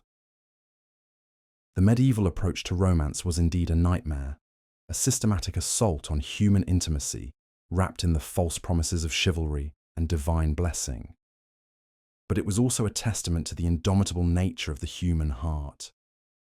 Even in the darkest of times, even under the most oppressive circumstances, people found ways to love. When we complain about modern dating, about the difficulties of finding connection in our digital age, about the complications of contemporary romance, we should remember how far we've come. We live in an era where love is not just permitted, but celebrated, where marriage is increasingly about choice rather than obligation, where the simple act of following your heart won't get you burned at the stake. The nightmare of medieval dating teaches us to cherish what we have. The freedom to choose our partners, the right to express our desires without fear of supernatural accusation, the ability to build relationships based on mutual affection rather than economic necessity. These are not ancient rights, but recent victories, won through centuries of struggle against systems designed to crush the human spirit. So, as we drift off to sleep tonight, let us honor those long-ago lovers who faced impossible odds. Let us remember that our romantic freedoms were paid for with their suffering, and let us never take for granted the simple miracle of being able to love freely in a world that no longer treats the human heart as enemy territory. The medieval nightmare is over.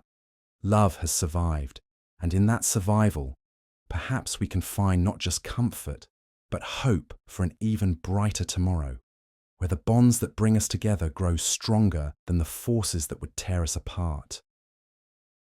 As we reflect on this extraordinary journey through time, it becomes clear that the fundamental human drives for convenience, community, and connection have remained remarkably consistent across millennia. The ingenious street food vendors of ancient Chang'an, with their standardized recipes and efficient service methods, weren't just selling dumplings and noodles. They were pioneering a revolution in urban commerce that would echo through the centuries to reach our modern McDonald's drive-thrus and Taco Bell mobile apps. Consider the remarkable parallels we've explored today.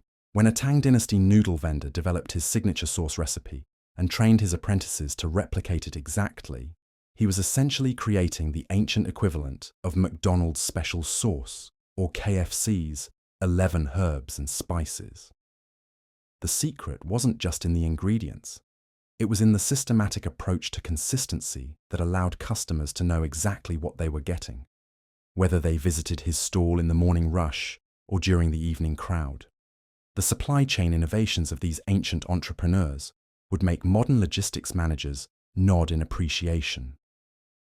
Picture those early morning scenes in Chang'an's markets, where vendors coordinated with farmers, millers, and spice merchants to ensure fresh ingredients arrived precisely when needed. This wasn't so different from the complex dance of modern fast food logistics, where potatoes must arrive at McDonald's restaurants within specific timeframes to maintain quality standards, or where Subway's bread delivery schedules are choreographed to ensure fresh loaves throughout the day. What's particularly fascinating is how these ancient food entrepreneurs understood the psychology of their customers in ways that modern marketing executives spend millions trying to replicate. They knew that a worker rushing to his post at the imperial palace needed food that was not only quick and filling, but also wouldn't stain his robes or require utensils that might be difficult to clean. This intuitive understanding of customer needs led to innovations like portable wraps and handheld meat pies that served the same function as today's breakfast wraps at Wendy's or McDonald's Egg McMuffins. The regional adaptation strategies we discussed reveal another layer of sophisticated business thinking. Just as modern chains like Taco Bell offer different menu items in different markets, perhaps featuring more vegetarian options in certain regions or spicier flavors in others. Ancient Chinese food vendors understood that a recipe that worked perfectly in the cosmopolitan capital might need adjustment for the different palates and available ingredients of frontier towns or southern provinces. This wasn't just good business sense. It was cultural intelligence that allowed these food traditions to spread and flourish across vast distances. The social aspects of these ancient establishments remind us that fast food has always been about more than just fast food. Those crowded stalls and busy street corners served as informal community centers, places where news was shared, business deals were struck, and social bonds were formed. In many ways, this mirrors how modern fast food restaurants function in communities today. Think of the McDonald's that serves as an unofficial senior center during morning coffee hours, or the late-night Taco Bell that becomes a gathering place for shift workers and students. The contrast we explored between the progressive innovation in food service and the restrictive nature of medieval romance reveals something profound about human nature and social development. While entrepreneurial food vendors were breaking new ground in customer service and business efficiency, the realm of personal relationships remained constrained by rigid social hierarchies and traditional expectations. This divergence illustrates how different aspects of society can evolve at dramatically different rates, with commercial innovation often outpacing social change. The arranged marriage systems that dominated personal relationships created a stark contrast to the customer-centric approach of successful food vendors. While a noodle seller might go to great lengths to understand and satisfy his customers' preferences, young people had little say in perhaps the most important decision of their lives, choosing a life partner.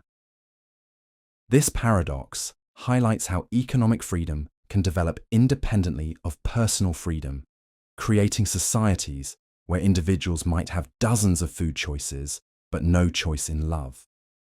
Yet even within these constraints, we saw how love found ways to flourish. The coded messages passed between lovers, the secret meetings arranged through intermediaries, the poetry that conveyed deep emotion within acceptable social forms. All of these represent human ingenuity applied to matters of the heart. Just as food vendors developed creative solutions to serve customers efficiently, young lovers developed their own innovative approaches to connection and communication. The religious and philosophical frameworks that often restricted romantic expression also provided, paradoxically, some of the most beautiful articulations of love's power. Buddhist and Confucian texts might have emphasized duty over desire, but they also recognized love as a fundamental force in human experience. This tension between institutional control and individual emotion created a rich literary and artistic tradition that explored love's complexity in ways that still resonate today. The technological innovations we discussed, from the development of better cooking vessels to improved food preservation methods, remind us that progress in daily life often comes through incremental improvements rather than revolutionary breakthroughs. A vendor who figured out how to keep his soup hot longer or transport his ingredients more efficiently might not have been making history in any dramatic sense, but he was contributing to a gradual evolution in quality of life that would benefit countless people. Similarly, the small acts of rebellion against restrictive romantic norms, the stolen glances, the carefully worded poems, the strategic use of festivals and public gatherings for courtship, represented incremental progress toward greater personal freedom. These weren't dramatic revolutions, but they were the building blocks of social change that would eventually lead to the romantic freedoms we enjoy today. The parallels between ancient innovation and modern practice extend beyond just business methods to encompass broader questions about human nature and social organization. The entrepreneurial spirit that drove a Tang Dynasty street vendor to experiment with new recipes and service methods is the same spirit that drives modern fast food innovators to develop new menu items and delivery systems. The human desire for efficiency, quality, and value hasn't changed. Only our tools and contexts have evolved. This continuity suggests something profound about human nature itself. We are, fundamentally, problem-solving creatures who seek to improve our circumstances and the circumstances of those around us. Whether we're talking about a medieval chef perfecting his dumpling technique or a modern food scientist developing a new cooking method, we're seeing the same essential human drive to create, improve, and share. The community aspects of both ancient and modern food culture reveal another consistent thread in human behavior. Food has always been social, and the most successful food vendors, whether ancient or modern, have understood this intuitively. They've created spaces and experiences that bring people together, that facilitate connection and conversation, that make eating not just about nutrition, but about community. This social dimension of food service helps explain why some modern fast food restaurants succeed while others fail, even when their food quality and pricing are similar. The successful ones understand that they're not just selling burgers or tacos, they're selling a social experience, a sense of belonging, a feeling of being welcomed and valued. This is the same insight that made certain ancient food stalls gathering places for their communities, while others remained merely transactional. The evolution of romantic freedom that we traced from ancient restrictions to modern choice reflects a broader pattern in human social development. Freedoms that we take for granted today, the right to choose our partners, to express our emotions openly, to prioritize personal happiness alongside social duty, were hard-won victories that took centuries to achieve. Understanding this history helps us appreciate not just how far we've come, but how precious and fragile these freedoms remain. The persistence of love despite social restrictions also tells us something important about human resilience. Just as innovative food vendors found ways to serve their customers despite logistical challenges and regulatory constraints, lovers throughout history have found ways to connect despite social barriers and institutional opposition. This parallel suggests that both commerce and romance tap into fundamental human drives that are difficult to suppress entirely. The technological developments we discussed, from better cooking equipment to improved transportation methods, remind us that progress in daily life often depends on seemingly mundane innovations. The development of more efficient steamers or better designed food containers might not seem historically significant, but these improvements cumulatively transformed how people ate and lived. Similarly, today's innovations in food technology, from better preservation methods to more efficient cooking equipment, continue this long tradition of incremental improvement. The regional variations in both food culture and romantic practices that we explored highlight how universal human needs express themselves differently across cultures and geographies. While the desire for quick, tasty, affordable food appears to be universal, the specific forms this takes vary dramatically based on local ingredients, cultural preferences, and social structures. The same pattern appears in romantic practices. While the drive for love and connection seems to be universal, the ways these needs are expressed and fulfilled vary enormously across cultures. This cultural variation within universal themes suggests that while human nature may be consistent across time and place, human creativity in expressing that nature is virtually limitless. The ingenuity shown by ancient Chinese food vendors in developing efficient service methods was matched by their creativity in adapting these methods to local conditions and preferences. Similarly, lovers throughout history have shown remarkable creativity in finding ways to express their feelings within whatever constraints their societies imposed. The business innovations we discussed, from branding and marketing to quality control and customer service, demonstrate that commerce has always been about more than just buying and selling. Successful merchants, whether ancient or modern, understand that they're engaged in relationship building, that long-term success depends on creating trust and loyalty, not just completing transactions. This insight explains why some ancient food stalls became institutions that lasted for generations, while others quickly disappeared. The parallels between ancient supply chain management, and modern logistics reveal how certain business challenges remain constant, even as the tools for addressing them evolve. An ancient vendor, who needed to coordinate with multiple suppliers to ensure fresh ingredients arrived on schedule, was facing essentially the same challenge as a modern fast food chain managing its global supply network.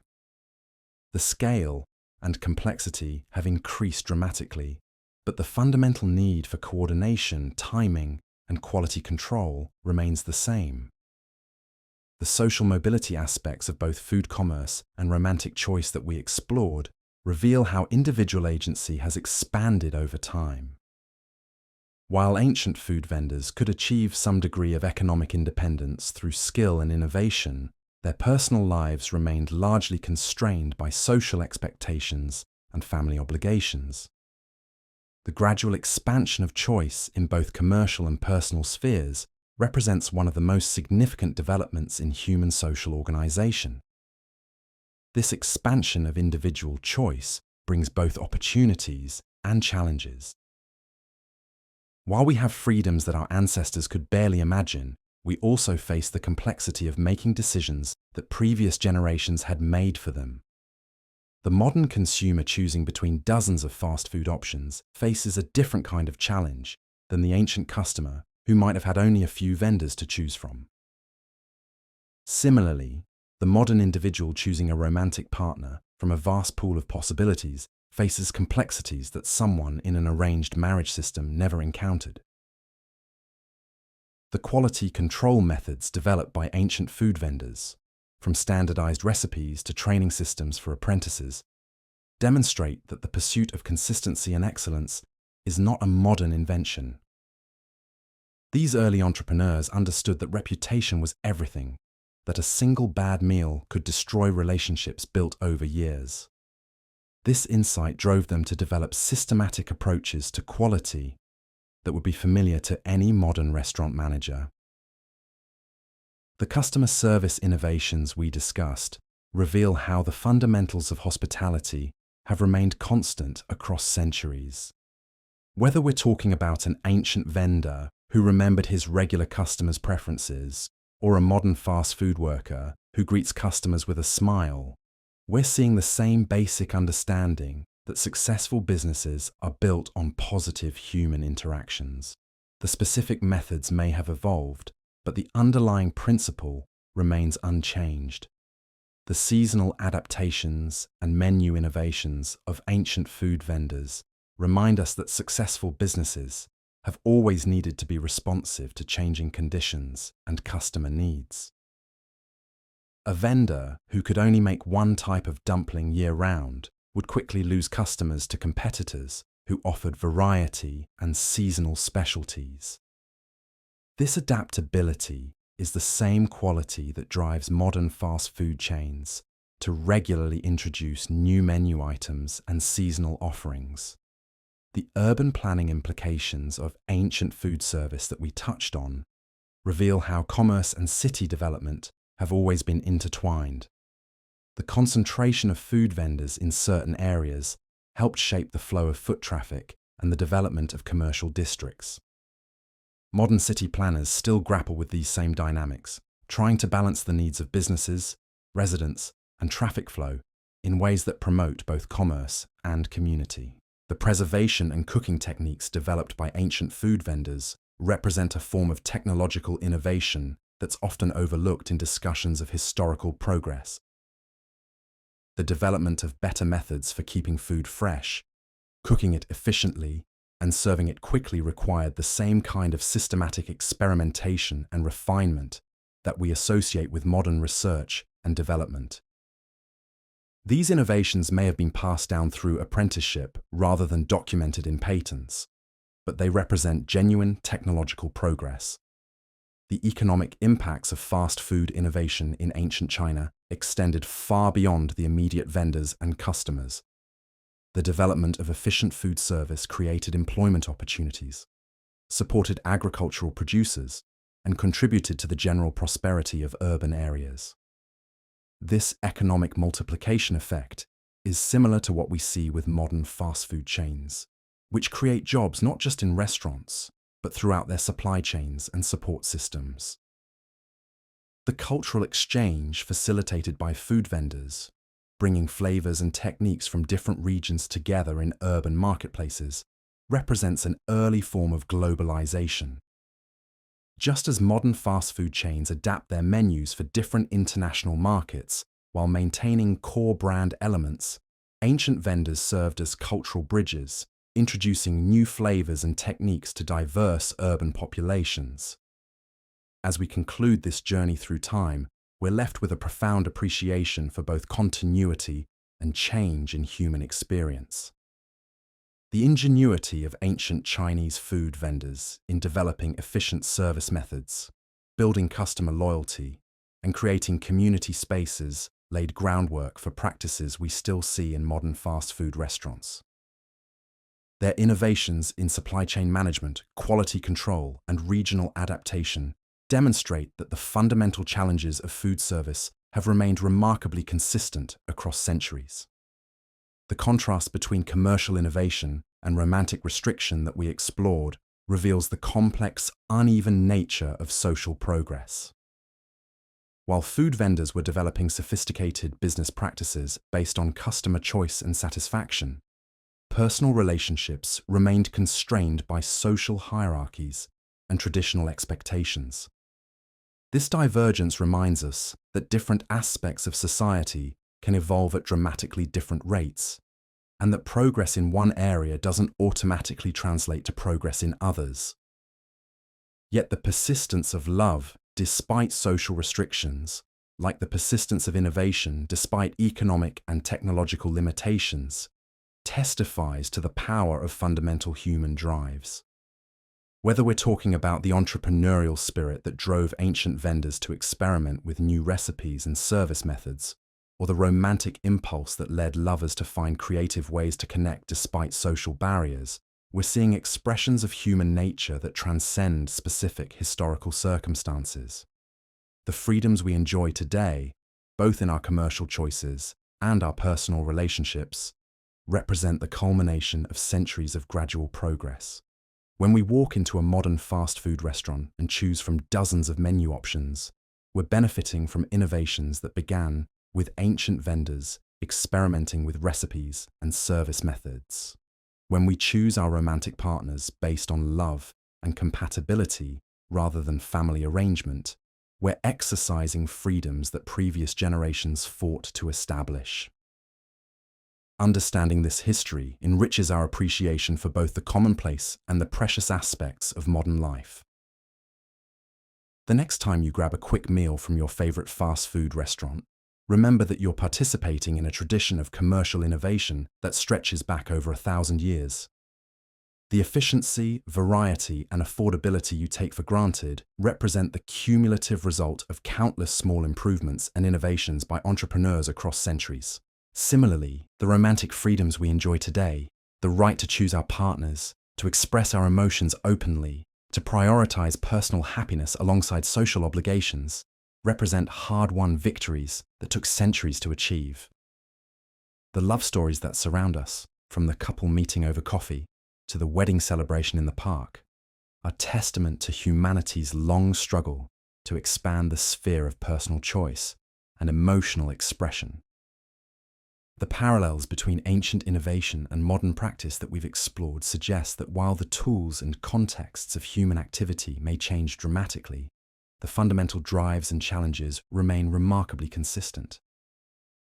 The desire for efficiency, quality, and value that motivated ancient food vendors continues to drive modern restaurant innovation. The human need for love, connection, and community that persisted despite medieval restrictions continues to shape our relationships and social structures today. This continuity offers both comfort and challenge.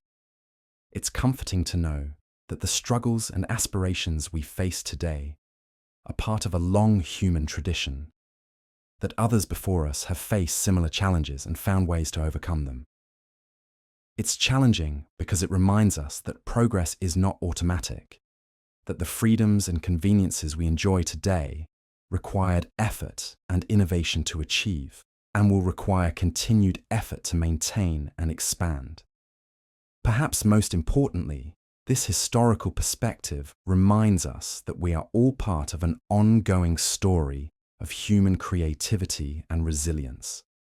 Just as ancient food vendors contributed to the development of efficient service methods that benefit us today, and just as medieval lovers contributed to the expansion of romantic freedom that we now enjoy, our own innovations and choices will shape the experiences of future generations.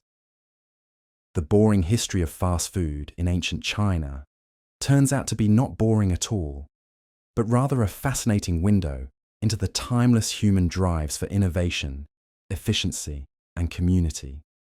The restrictions and freedoms of medieval romance reveal the long, complex process by which personal choice and emotional expression have expanded over time. Together, these stories remind us that we are inheritors of a rich tradition of human ingenuity and resilience, and that we have the opportunity to contribute our own innovations and improvements to this ongoing story.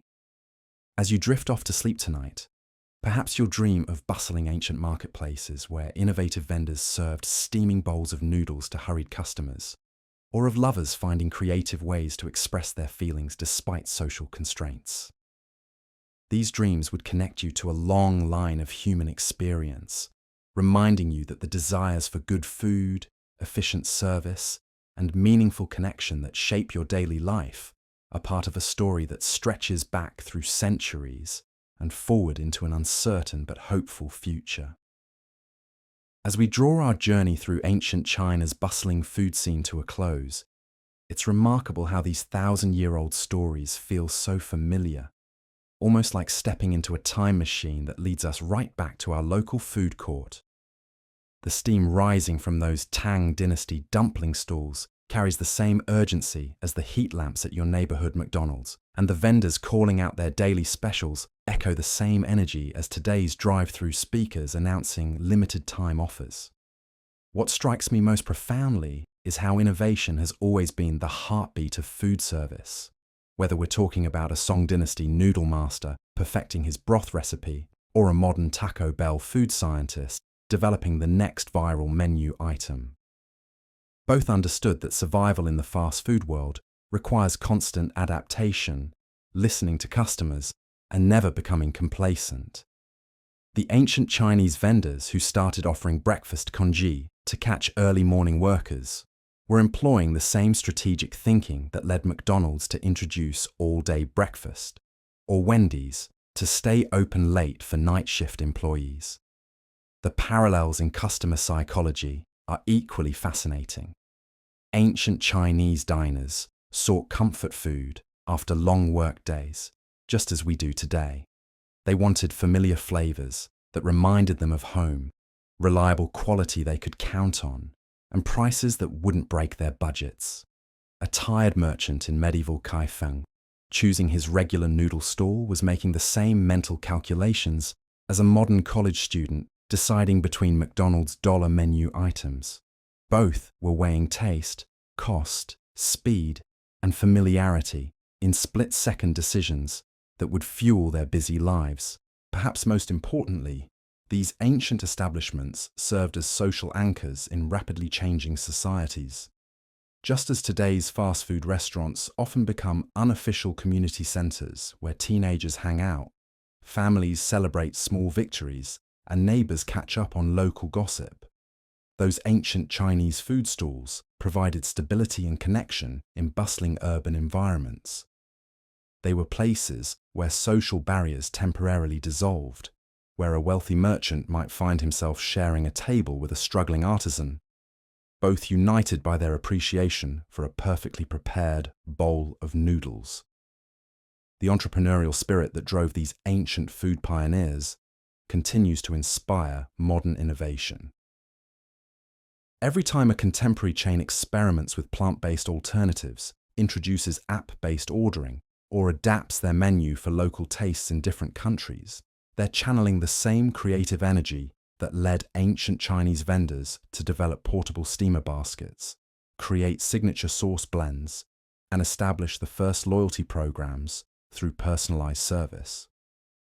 The logistical challenges these ancient restaurateurs overcame were no less impressive than modern supply chain management.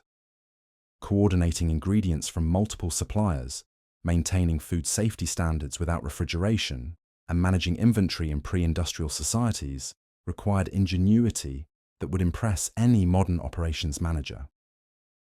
Their solutions, from preservation techniques to efficient cooking methods, laid groundwork for principles still used in commercial kitchens today. As we reflect on these connections between past and present, we're reminded that human nature remains remarkably consistent across centuries. Our need for quick, affordable, tasty food that fits our busy lives hasn't changed, even as the world around us has transformed beyond recognition. The next time you pull into a drive-thru or order from a food delivery app, remember that you're participating in a tradition that stretches back over a millennium, connecting you to countless generations of hungry people who just wanted a good meal without the fuss.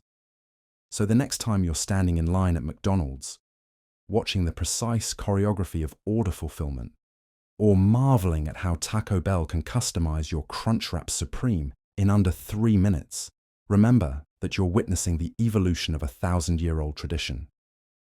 Those ancient Chinese street vendors, with their steaming noodle carts and lightning-fast dumpling assembly lines, were the true pioneers of fast food innovation.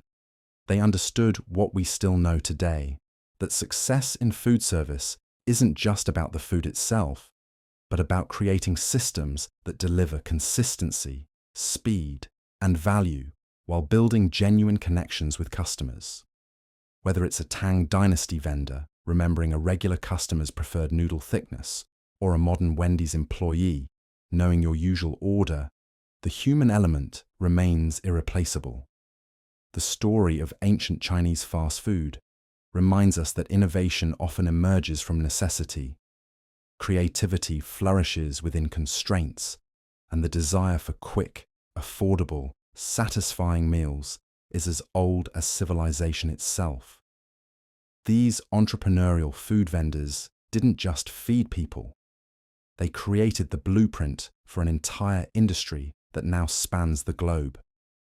As you drift off to sleep tonight, perhaps you'll dream of bustling ancient marketplaces where the sizzle of woks and the calls of vendors created the world's first drive-thru experience, one that would eventually inspire the golden arches we know today.